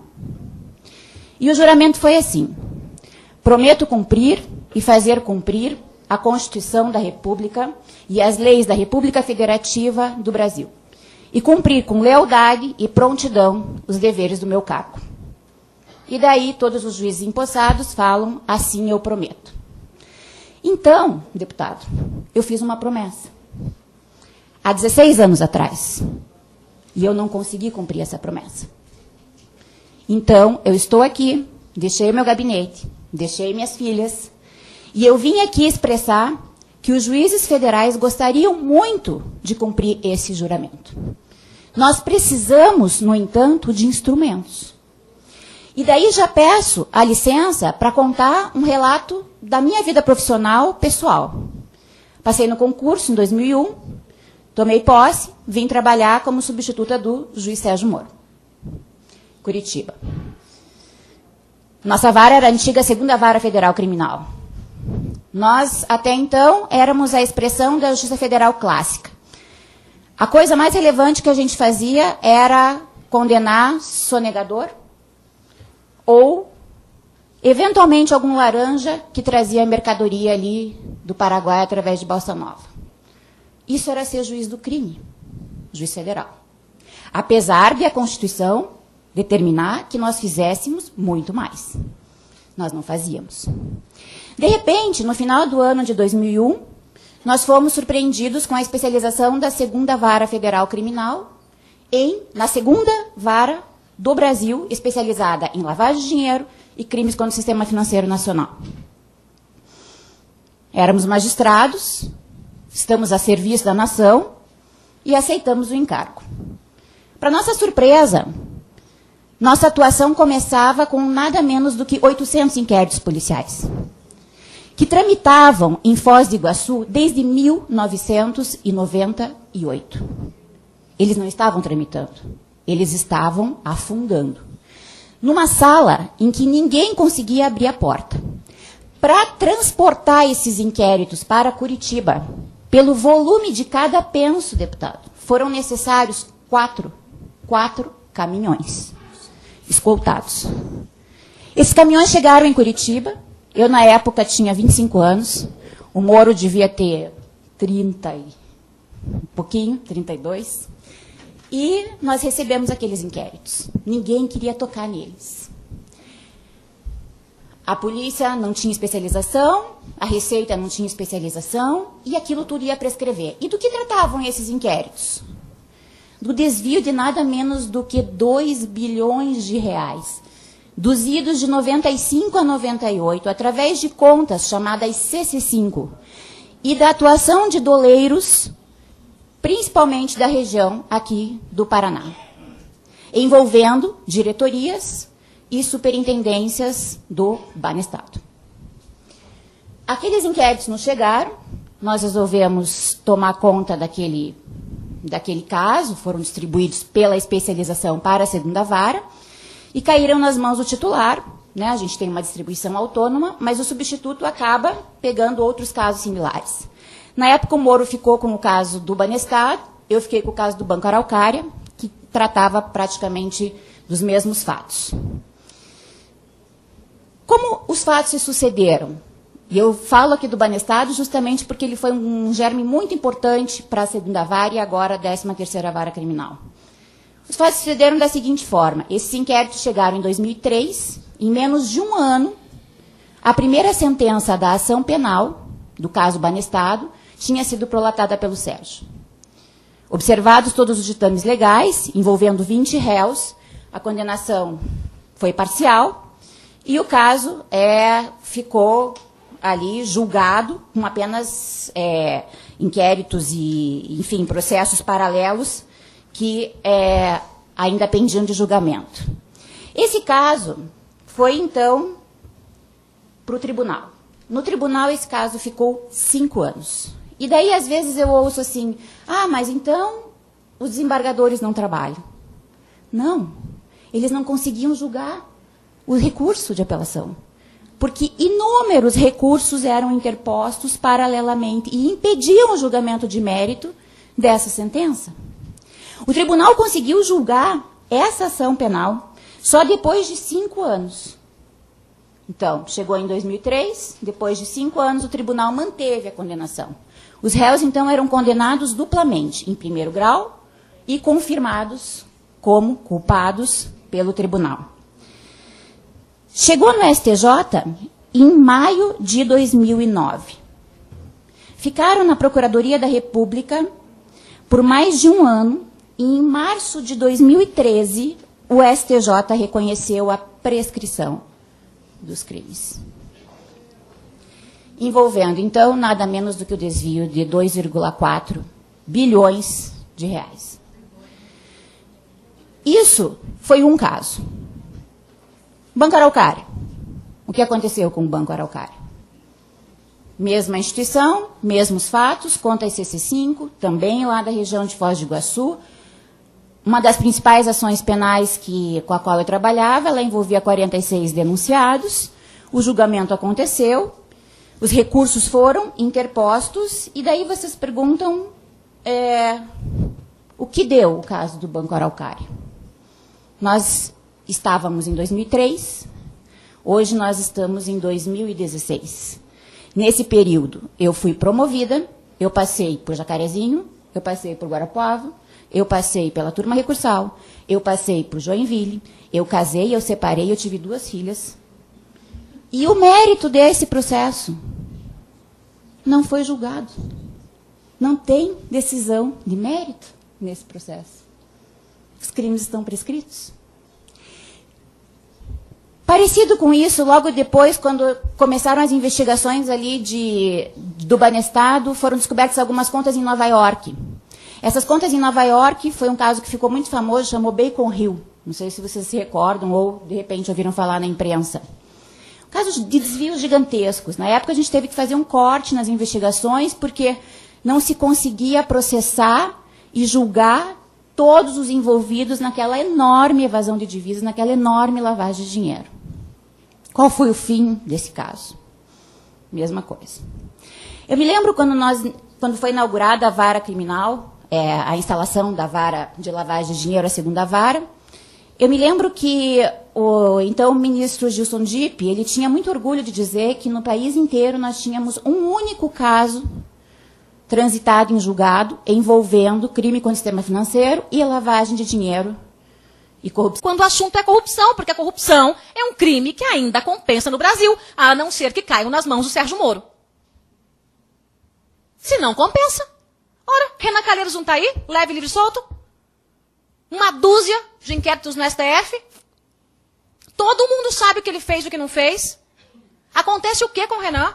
As pessoas saem às ruas, fora Renan, fora Renan, fora Renan. Aliás, domingo estiveram, ontem, domingo também conhecido como ontem, né? Estiveram em 7 capitais brasileiras, em São Paulo, na Paulista, em frente ao MASP, fazendo uma manifestação pelas 10 medidas, pelo fora Renan, contra aquela lei que estão batizando de abuso de autoridade, que na verdade é uma baita de uma censura e uma tentativa de acabar com a Lava Jato.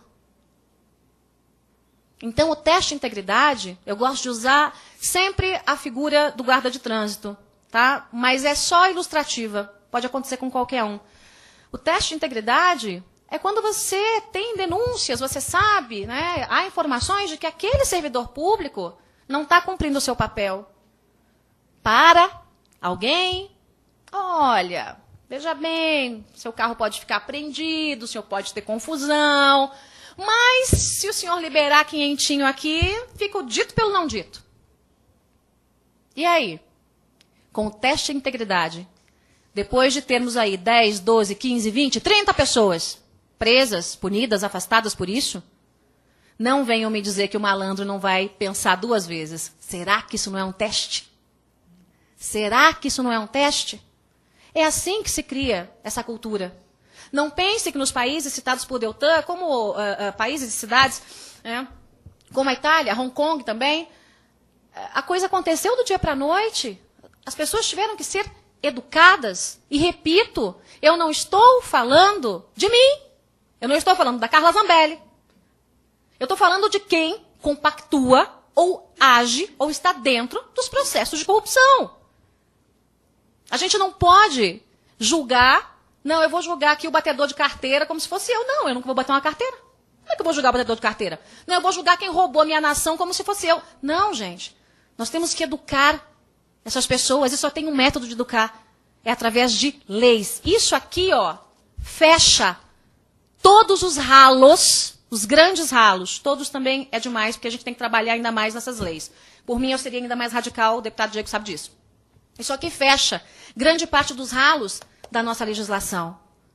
Não nos faltam leis, mas muitas vezes faltam elos entre elas. Então você tem uma lei aqui, aí você tem uma série infinita de recursos, e aí você tem um malandrão que conhece tudo e todo mundo, que tem um judiciário que é devedor dele, e aí a gente vê a justiça fugindo dos nossos olhos. A gente vê mensaleiro tendo indulto de Natal. Vergonha. A gente vê Zé Dirceu tendo indulto de Natal. É isso que a gente quer? Eu não quero isso para o meu Brasil. Eu falo aqui, como eu disse na Câmara, né, não só como representante dos movimentos democráticos, mas como povo. A palavra povo tem que ser resgatada. Minha gente, político, esses populistas usaram a palavra povo até deturpar. Hoje, quando alguém fala povo, dá até uma coceira, né? Porque você não sabe se ele está usando de forma pejorativa, né? Então, a palavra povo virou discurso na boca de político para ganhar voto. A gente tem que resgatar a palavra povo, aquela que está na Constituição, aquela que liga poder e povo. Que todo o poder é para o povo, pelo povo, é do povo.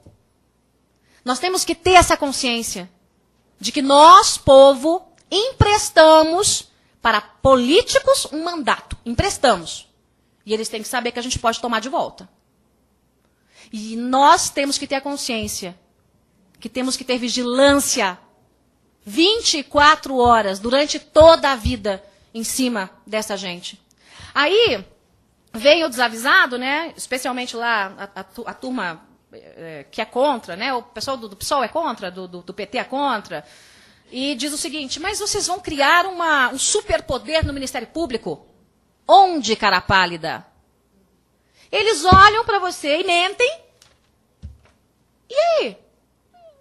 E algumas pessoas acreditam como se fosse verdade. Em nenhuma das 10 medidas que estão aqui, há qualquer criação de poder extra para o Ministério Público, porque o Ministério Público está submetido a isso aqui. Não tem nada. Vai ter promotor passando por teste de integridade também. Eles estarão sujeitos a isso aqui. Promotor pego em corrupção? Crime hediondo também. Ora! Ai, mas como é que vão pegar um promotor em corrupção? Siga o rastro do dinheiro.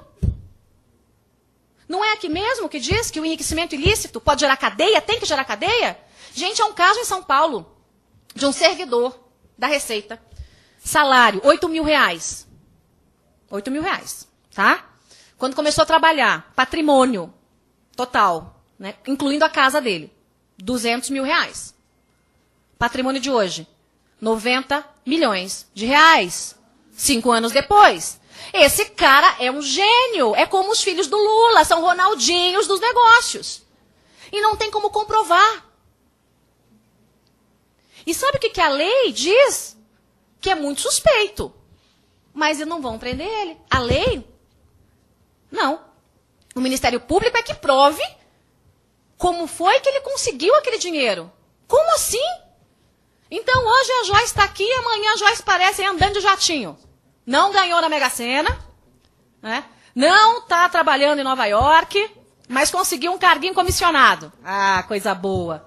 Aparece com um jatinho. Ah, não, mas eu não sei, caiu aqui no meu quintal de paraquedas. O que é isso, gente? Não é difícil enxergar a corrupção, mas é extremamente difícil punir. É uma das coisas mais difíceis e árduas desse Brasil. Os promotores, né, ficam numa situação porque todo o ônus cai em cima deles. E aí a gente escuta coisas, como aconteceu na última coletiva, né, em que o Ministério Público Federal denunciou o Luiz Inácio Lula da Silva. Não, mas ele não tem provas. Queriam o quê? Um recibo assinado?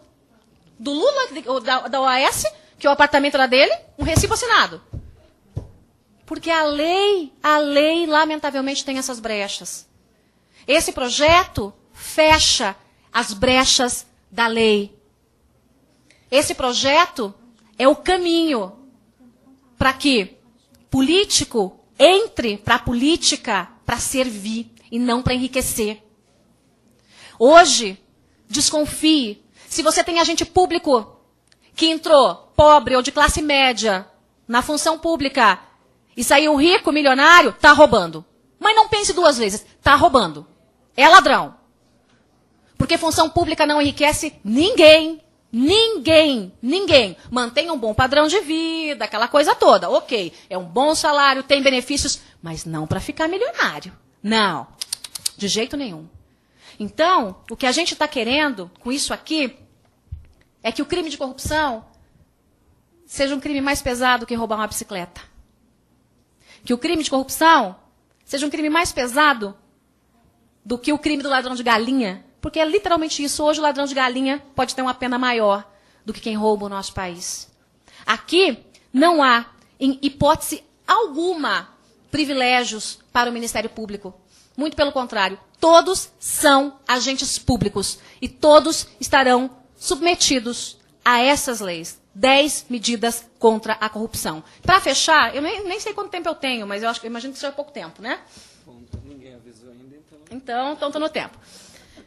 Além de aumentar, gente, a pena mínima para a corrupção, né, como eu disse para vocês, que é um absurdo, é um deboche, é um escárnio, né, é como se batessem todo dia no nosso rosto, né, a gente precisa fechar o cerco em relação ao enriquecimento ilícito, prender. Prender, sim. O deputado petista Paulo Teixeira me disse, mas por que você quer prender quem enriqueceu ilegalmente? Então, por que você só não pega o dinheiro de volta? Falei, primeiro, porque não sou eu, né? Isso aqui vai ser lei. E segundo, porque o bonitão rouba, mete a mão no jarro, enche as burras de dinheiro, viaja para Paris, Estados Unidos, vai jantar nos restaurantes mais chiques, compra as bolsas mais caras para sua mulher, sua namorada, outra, né? Depois volta e fala assim, então tá bom, agora que eu já aproveitei bastante, você pega esse dinheirinho aqui que sobrou e eu vou curtir a minha vida. Porque tem lá, no paraíso fiscal, tem mais um pouquinho. Que isso, gente? Que isso? Não comprovou de onde vem o dinheiro? É cadeia. Cadeia. Tem que ser assim. E isso, por que nós estamos falando em especial para os agentes públicos? Tem que ser para todo mundo, tá, gente? Não é só para agente público, não. Mas eu estou falando aqui dos agentes públicos porque é através deles, do poder que nós emprestamos a eles, que os grandes volumes, os bilhões e bilhões da corrupção acabam escoando pelo ralo. E através do manifesto, da caneta dessas pessoas, que a gente tem aí uma saúde indecente, uma educação indecente, uma segurança pública indecente. Como é que resolve isso? Colocando um gênio para administrar? Não. Punindo bandido. Punindo bandido. Quando corrupção não for mais um crime que vale a pena, tenham certeza, nosso Brasil vai ser diferente. É isso. Muito obrigada.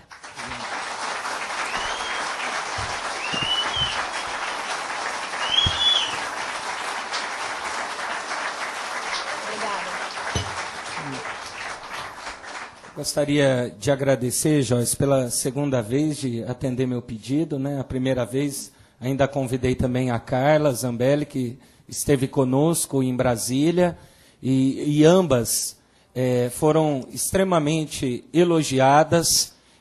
Eu, principalmente por ser o autor do requerimento, fui muito elogiado pela população, pela sociedade civil, ao convidá-las, porque as pessoas se sentiram representadas por vocês naquele momento. Eu não tenho dúvida que hoje não é diferente. Só para te dizer que em nenhum momento eu pensei em retirar você desse dia. Pela pressão, né? Pela pressão de ninguém, até porque estava muito tranquilo desde a primeira vez que a convidamos, que você esteve em Brasília. Hoje, inclusive, o presidente deputado Joaquim Passarinho fez questão de mencionar a Carla também. Então, isso só prova a retidão com que nós estamos conduzindo os trabalhos dentro da comissão especial, e eu, como deputado federal, fico feliz que você é paulista, mas é daqui, né? Da nossa terra. Eu moro em São Paulo, mas eu sou caipira, gente. Não sou nem de Curitiba, não sou da capital, não. Eu sou de Ponta Grossa, mas morava aqui em Curitiba há pouco tempo. Terra de Sérgio Moro. Sérgio Moro é Ponta Grossa e Maringá, ó. Isso. Então, nós te agradecemos muito.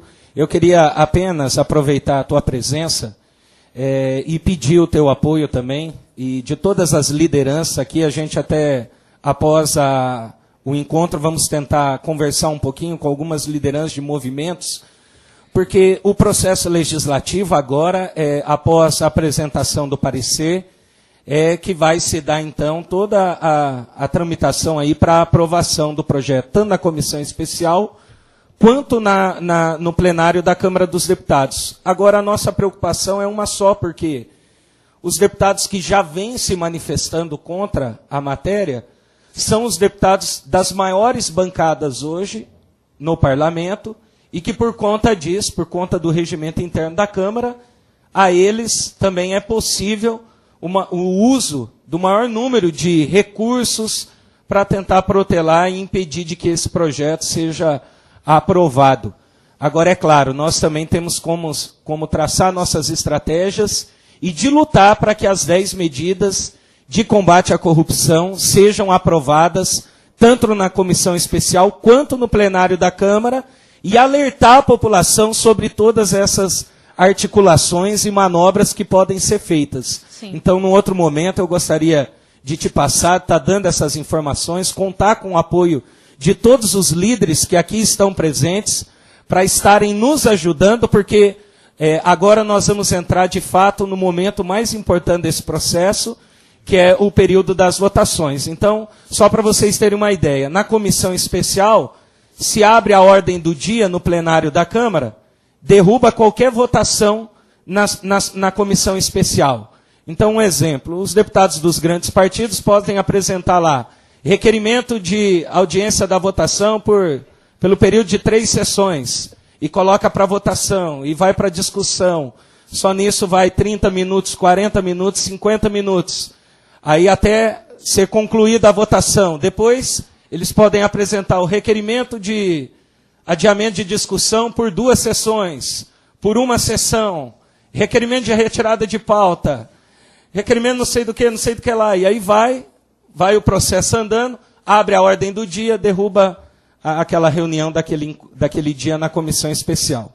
Então, são coisas que no dia a dia fazem parte do nosso trabalho lá, que boa parte da população desconhece, mas que se a gente souber trabalhar muito bem isso, tanto com o presidente da comissão, o deputado Joaquim Passarinho, quanto com o presidente da Câmara dos Deputados, eu não tenho dúvida que nós vamos ter sucesso na votação. Deixa eu dar uma sugestão, deputado. A gente fez um trabalho muito intenso à época do impeachment de Dilma Rousseff. Vocês se lembram que o processo foi doloroso, né? Foi um parto a fórceps. E essa doida que está bem aqui na frente, a Carla Zambelli, é aquela que ficou algemada. Lembram-se? Na Câmara dos Deputados, ela ficou algemada com um grupo lá. Enquanto Eduardo Cunha não receber, a gente vai ficar algemado aqui e tal. Bom, até ele receber, até a coisa tramitar, teve muita artimanha, essa corruptela que acontece dentro do processo legislativo, porque o regimento permite isso, aquilo. Então, o que a gente fez? O que nós organizamos? Né? Eu, como cidadã, jornalista, e agora me chamam de ativista anticorrupção, estou achando ótimo. Está tudo bem. E os movimentos? A gente organizou uma batalha em cima de todos os parlamentares. Eu divulguei e-mail e telefone de todos nas páginas. A gente encheu aquelas caixas de e-mail, mas era um negócio que eles não aguentavam mais. Trocava telefone, a gente divulgava de novo. E o dia inteiro, o WhatsApp e tal. E chegou numa pressão tão grande que eles entenderam o seguinte: olha, eu posso até não ser tão a favor desse negócio aqui, mas se eu ficar entre o povo e o que é errado, que é manter um projeto criminoso de poder, o povo vai passar por cima de mim. Então, o que nós temos que fazer nesse momento é uma estratégia, essa mesma estratégia de dizer para o nosso parlamentar que tem um mandato que nós emprestamos, que ele tem que nos representar, que ele tem que fazer a coisa certa. Simples assim. O senhor não quer combate à corrupção? Por quê? Então me diz aí. Por quê? Então os movimentos têm um papel fundamental nisso, porque a gente pode fazer essa pressão, que é uma pressão do bem. Ninguém aqui está lutando por nada ruim, a gente está lutando pelo bem do Brasil, para que não roubem o nosso dinheiro. Então, esse é um momento importante da gente se unir para fazer exatamente como fizemos no impeachment, que foi a vontade do povo que o Congresso fez. O Congresso não ia fazer nada se não fosse o povo. Não tenho a menor dúvida. Nada, absolutamente nada. E a gente tem um papel importante nisso. Então, o que o deputado Diego falou, se a gente simplesmente se acomodar, e uma coisa importante, deputado, que me chamaram a atenção, é de continuar a contagem das assinaturas. Né? Porque nós já estamos lá em quase 3 milhões, mas a contagem oficial parou. Porque isso deixa o projeto mais musculoso, mais parrudo. Né? Quem é que vai bater de frente com 3 milhões de brasileiros engajados no processo? Então, acho que isso é importante. É voltar a contagem das assinaturas, porque vai deixar o projeto ainda mais musculoso. Com certeza. Muito obrigado, Joyce. Agradeço sua presença mais uma vez e suas contribuições para os nossos trabalhos dentro da comissão especial. Obrigada, gente.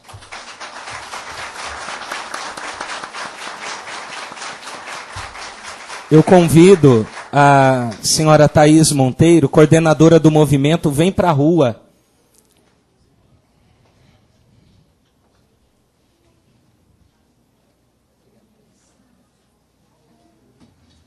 A Thaís, que faz parte, é uma das lideranças desse movimento, um importante movimento que vem atuando aí no apoio ao projeto de lei das 10 medidas de combate à corrupção. Bom, boa tarde a todos. Gostaria de agradecer ao deputado Diego por essa oportunidade.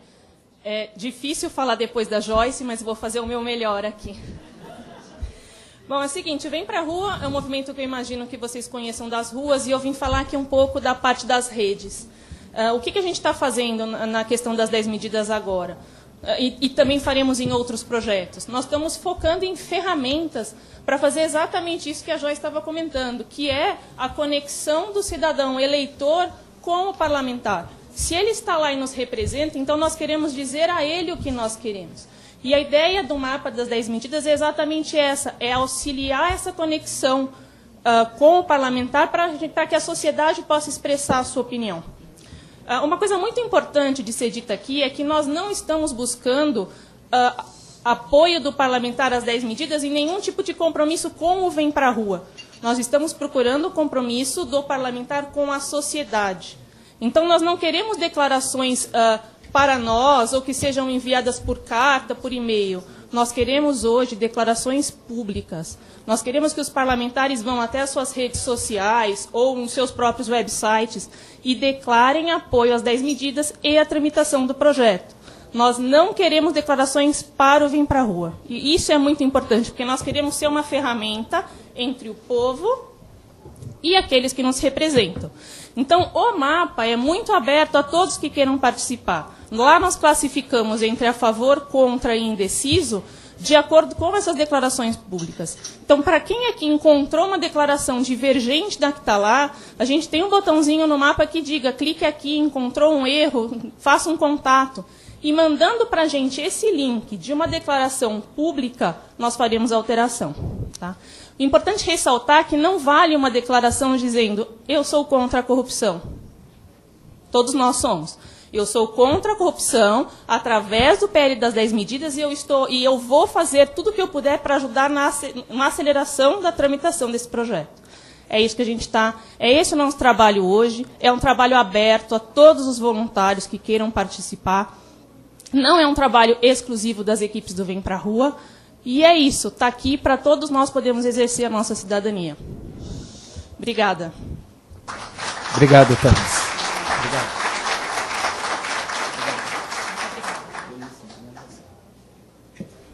Convido a nossa próxima expositora, a excelentíssima senhora Bianca Arinhati, juíza federal.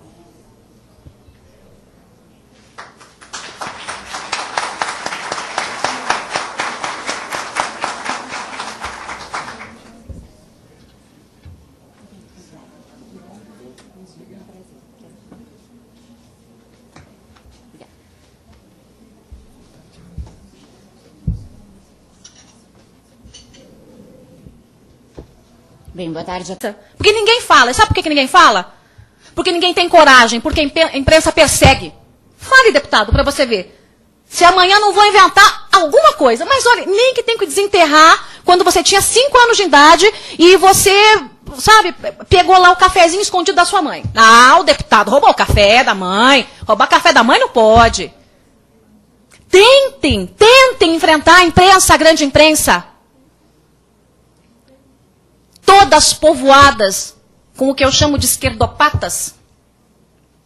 Todos nós temos direito de escolher para onde vamos, do que pensamos. Se eu gosto mais do centro, da direita, da esquerda, isso não é problema meu, nem problema de vocês. Mas nossas escolas são doutrinadas. Doutrinadas. Os nossos alunos são doutrinados. Os alunos de universidade são doutrinados. É assim. E quando se doutrina para que as pessoas engulam que através de qualquer jeitinho você tem que manter o poder. É assim que nós convivemos com 13 anos de um governo corrupto, o mais corrupto da história. O que o Deltan Dallagnol muito bem definiu como o maior processo de corrupção, sendo Lula o chefe máximo do Petrolão. Quem acompanha meus vídeos sabe que eu falo isso há muito tempo. Inclusive, quarta-feira tem audiência com o Lula. Eu e ele, olho no olho. Essa é uma beleza. Né? Crime impossível. Ele está me processando por crime contra a honra. Como é que pode crime... Alguém me diz, né? Tá certo que eu sou loira, mas eu ainda não consegui entender. Mas tudo bem, a gente vai lá, quarta-feira vai ser o nosso primeiro olho no olho, né? Para tentar um acordo. Eu não faço acordo com canalha, então a gente vai continuar aí.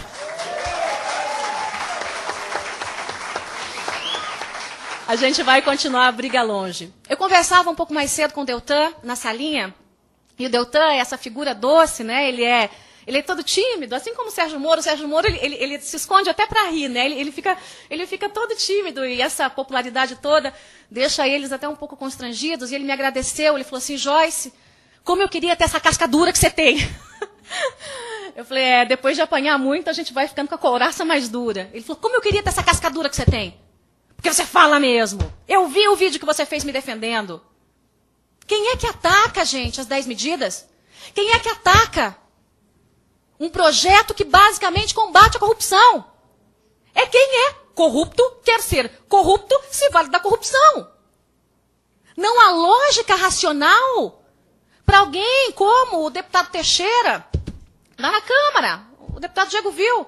Começou a bater boca lá comigo, dizendo que eu estava falando besteira. E eu comecei a debater com ele. Ficou nervoso, foi embora, saiu, não conseguiu continuar o debate. Mas me expliquem racionalmente, se nós temos 200 bilhões de reais por ano que escoam pelo ralo da corrupção, dinheiro que poderia resolver os problemas da saúde, da educação, da segurança pública, dos miseráveis.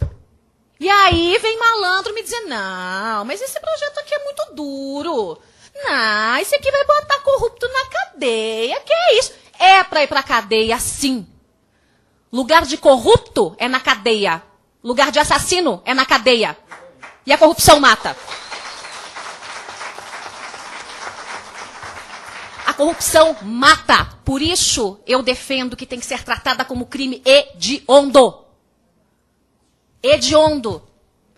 Eu fiquei muito emocionada, assim, com a alma aquecida, quando o Moro finalizou a palestra dele citando Roosevelt. E falando sobre corrupção, que é o pior de todos os crimes, porque não atinge uma pessoa, atinge uma comunidade, atinge uma cidade, um estado, atinge uma nação. A nossa nação foi vítima de corrupção por tantos e tantos anos.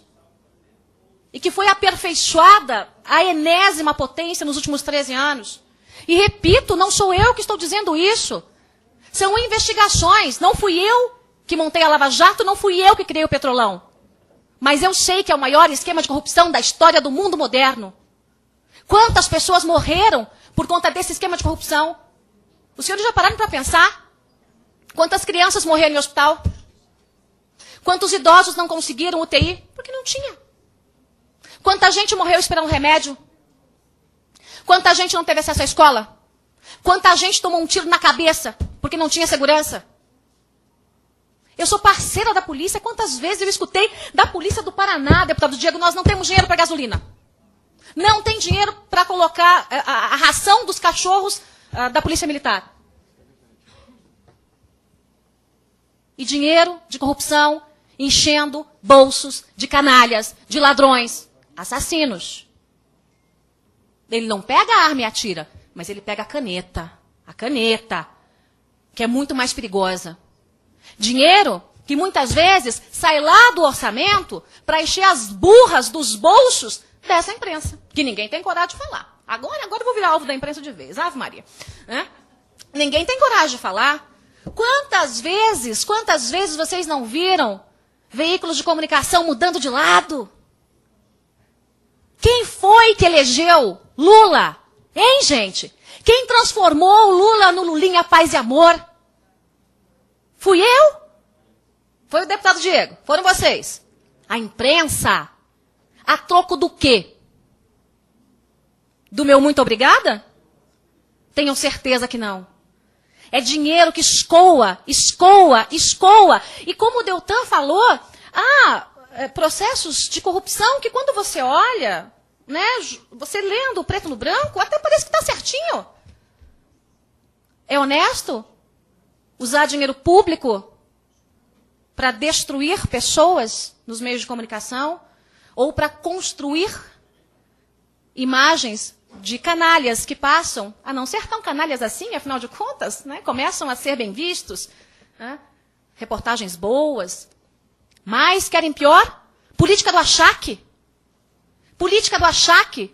Quantos aqui que são vereadores, deputados, vocês que trabalham com política, nunca viram, ou nunca foram, ou nunca viram alguém ser achacado? Ó, surra na imprensa, dia e noite, até começar a pingar o pichuleco. Eu tenho pensado muito sobre isso, porque a gente tem que tratar de corrupção em todos os níveis. Porque é muito bonito eu subir aqui e só falar da corrupção no meio político. Lindo, né? Mas e a corrupção que envolve o meio que eu vivo? Eu não disse isso lá em Brasília, na Comissão das 10 Medidas, mas estou dizendo aqui. Nós temos que combater todo tipo de corrupção. Nós temos que combater todo tipo de corrupção. Em todos os cantos, em todo lugar.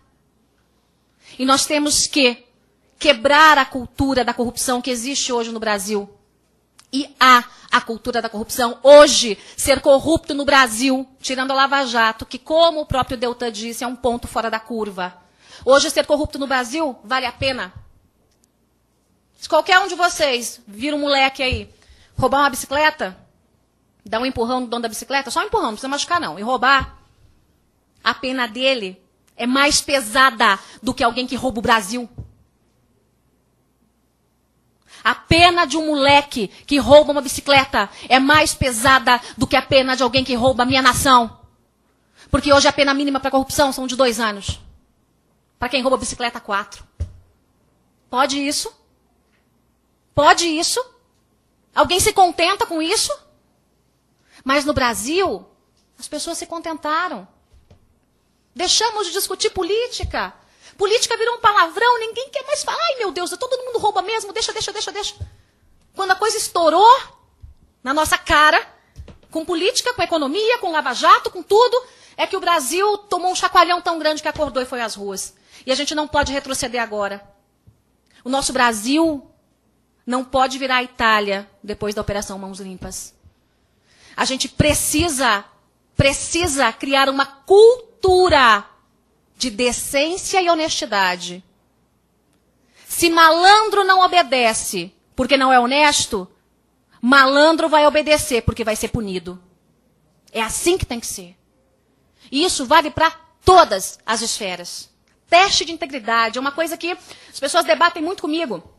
Mas Joyce, eu sou contra, outro é a favor e tal. Até algumas amigas dos movimentos democráticos. Não, Joyce, eu sou veementemente contra isso. E a gente bateu um papo dia desses em Brasília. E eu disse, mas por quê? Você não pode julgar o teste de autoridade, de integridade, com a cabeça de quem jamais vai ferir aquele princípio. Se alguém me oferecer propina, eu sento a mão na orelha de quem ofereceu. Eu não conseguiria me controlar. Tem um caso aqui no Paraná. Quem acompanha minha carreira sabe. Band News FM. Me ofereceram, eu fui lá e vou dar nome e sobrenome do canalha que me ofereceu propina. Quase morreu. Criatura, né? Teve um pico de pressão. Esse é o tipo de coisa que acontece na imprensa, lamentavelmente, deputado. Lamentavelmente. Quando você tem alguém que não tem papas na língua, esse alguém ou é obrigado a se calar, ou aceita um pichuleco, e muda de ideia, ou então pega as malas e vai embora. É o que eu sempre fiz. Por isso que eu resolvi criar os meus canais. Os meus canais. Liberdade e liberdade absoluta. Então, quando você fala do teste de integridade, não é para mim ou para você, e se for para mim, qual é o problema? Tudo bem. Se alguém chegar para mim, eu só vou ficar meio nervosa, vou ficar brava. Né? Mas qual é o problema? A questão é que a gente tem que pensar como aquele corrupto agiria. Nós não temos que julgar pela nossa cabeça. A gente está querendo educar uma nação que foi deseducada. São de agentes. Esse caso era justamente um caso de uma sentença prolatada lá na 2ª Vara Criminal. E isso era tratado de uma forma como se fosse muito orgulho, né? Quer dizer, existe sim, o Brasil tem uma condenação transitada em julgado envolvendo esse tipo de delito. Para minha surpresa, 2 anos depois, esse caso foi levantado. Esse réu tinha sido condenado definitivamente porque ele tinha fugido do país. E ele resolveu voltar para o país, porque ele entendeu que ele tinha que morar aqui. E ele conseguiu reverter uma condenação transitada em julgado. Levantando essa condenação transitada em julgado, ele ressuscitou todo o julgamento. De modo que há 2 anos atrás, o que aconteceu com o processo de lavagem de dinheiro, que era o único transitado em julgado no país? Prescreveu. Então, eu penso assim, o que será que um juiz federal deve fazer diante de uma realidade dessas? Ele tem 2 opções, né? Ele pode cruzar os braços e trabalhar em algum tipo de área que não dê tanto volume de serviço e simplesmente achar que as coisas vão se resolver por si sós. Ou ele pode pensar no dia em que ele tomou posse. E ele pode lembrar, deputado, do poder que o povo nos deu aos parlamentares, aos executivos e aos magistrados. Qual é o poder da caneta do Sérgio Moro? De onde vem o poder quando a gente assina a sentença? De onde? Se vocês conhecem a Constituição da República Federativa do Brasil, o artigo 1º, parágrafo único, fala uma coisa muito clara, que não é difícil de entender. Todo o poder emana do povo e para ele deve ser exercido. Isso é tão relevante que na Itália, deputado, os juízes começam a sentença assim: em nome do povo, eu decido. Então, os juízes estão aqui em apoio a essas medidas, pedindo que elas sejam analisadas com o cuidado que elas devem ser. Congratulando essa iniciativa das audiências públicas estarem sendo realizadas, da sociedade estar sendo chamada, de membros de vários poderes estarem sendo ouvidos, para que realmente se tente uma mudança e para que a magistratura consiga ter os instrumentos para cumprir a promessa feita quando esse poder lhes foi outorgado. Seria muito difícil, como o próprio procurador Deltan hoje falou, nos deram uma missão, como que construir um castelo, né? Só que não nos deram os instrumentos. Hoje em dia nós vivemos uma situação de frustração, porque realmente nós não conseguimos galgar a execução daquilo para o qual a gente foi renomeado, que é executar a justiça. Então, pela experiência que nós temos ali na vara criminal e pela experiência acadêmica até que eu tenho, sou dedicada ao estudo do processo penal, eu gostaria de dizer que li todas as medidas.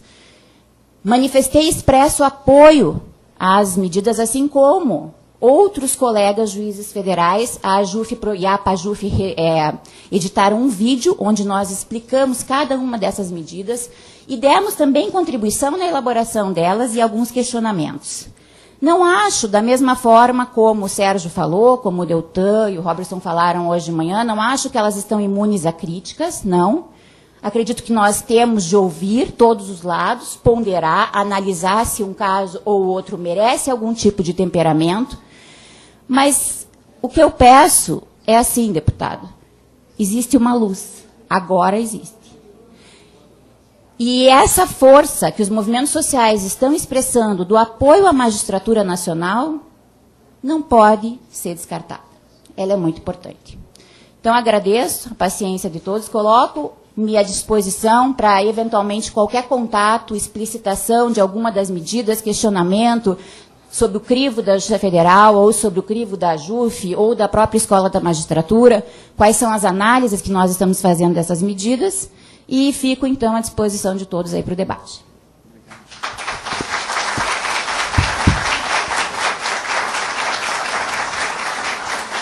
Doutora Bianca, em nome da comissão especial que acompanha as medidas contra a corrupção, em nome, né, da população, do povo do meu estado do Paraná, que me elegeu deputado federal, sem nunca ter sido político, nunca tinha sido candidato,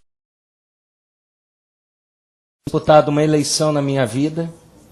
Era vendedor de roupa na cidade de Andirá, próximo a Jacarezinho, onde a senhora trabalhou. E fui eleito com a campanha mais barata do estado do Paraná, uma campanha limpa, sem corrupção. E hoje, como um dos autores das 10 medidas na Câmara. Eu assinei o projeto na Câmara, mas eu sei da minha responsabilidade com mais de 2,5 milhões de pessoas que já assinaram também o apoiamento a essas medidas, e com as suas palavras hoje aqui nesse encontro regional, pode ter certeza que nós vamos repercuti-la junto aos demais parlamentares na Câmara dos Deputados, principalmente agora que ela entra nessa fase de aprovação lá na comissão especial, e vamos fazer com que chegue essa manifestação a todos os deputados membros da comissão e aos demais parlamentares que depois vão apreciar essa matéria lá. A nossa luta, segundo estimativas da ONU, que estima um desvio por ano de 200 bilhões de reais dos cofres públicos no nosso país. Por isso ele está ranqueado aí entre os países com maior índice de corrupção. 200 bilhões, para vocês terem uma ideia, daria para triplicar o orçamento da saúde, triplicar o orçamento da educação, daria para investir 5 vezes mais em segurança pública no nosso país, daria para construir 10 escolas por município, por ano, no nosso país. Recentemente eu visitei o Hospital Erasto Gettner, aqui em Curitiba, e eles estão com um projeto agora, ainda só na maquete, para a construção do primeiro hospital especializado no atendimento de crianças e adolescentes do sul do Brasil, com a estimativa aí de mais de 30 milhões de investimentos. Com esse dinheiro daria para ter sido construído já, por ano, 6 mil hospitais como esse. Então a corrupção, ela mata. A corrupção, ela é um mal muito grande. Nós temos que combatê-la de todas as formas, seja da pequena ação, seja daquele que quer tirar proveito em manipular, seja o desvio de 50 centavos que seja, ou os grandes casos de corrupção. Então nós temos que, sim, nos mobilizar para fazer todo esse trabalho de conscientização, não só também nos períodos eleitorais, mas antes de estar fazendo esse trabalho dentro das escolas, em todos os ambientes que nos derem o espaço para conscientizar a população e mostrar que o que está por detrás da corrupção é um mal muito grande e que atingirá com certeza a vida de cada um de nós de forma direta ou indireta. Eu entrei na política por conta de um caso de corrupção que aconteceu na cidade de Andirá, onde eu morava, hoje moro em Jacarezinho, e que atingiu um membro da minha família, que era meu pai. Então, ao sentir na própria pele a injustiça da qual meu pai, por não querer se corromper, foi demitido e mandado embora, por querer ser justo, a partir daquele momento nasceu dentro de mim um grito um grito de que eu não poderia mais me ficar calado e não fazer nada para mudar essa realidade. Nunca quis ser político. A minha candidatura aconteceu de uma escolha que faz parte do movimento que eu participo, que é o movimento da Renovação Carismática Católica. Esse movimento me escolheu, me indicou, e eu tive a felicidade, na primeira eleição que eu disputei da minha vida, nunca tinha sido nada, nem presidente de bairro fui, mas tive a felicidade de ser eleito com votos em 373 cidades do Paraná. 61.063 votos limpos e conscientes. Hoje, na Câmara dos Deputados, não tenho rabo preso com ninguém, não devo favor para ninguém. E da nossa parte, doutora, pode ter certeza que nós vamos lutar até o fim pela aprovação do projeto, por essa iniciativa e outras que virão após essa discussão, para que essas medidas sejam adotadas e para que o nosso país, a população brasileira, possa também ter a consciência de que nem tudo aquilo que às vezes sai na imprensa, na grande mídia, é a realidade. Ainda existem bons políticos. Ainda existem bons políticos. Políticos que não estão se corrompendo e não fazem parte dessa classe que toda hora ganha a imprensa, ganha os jornais e ganha o noticiário.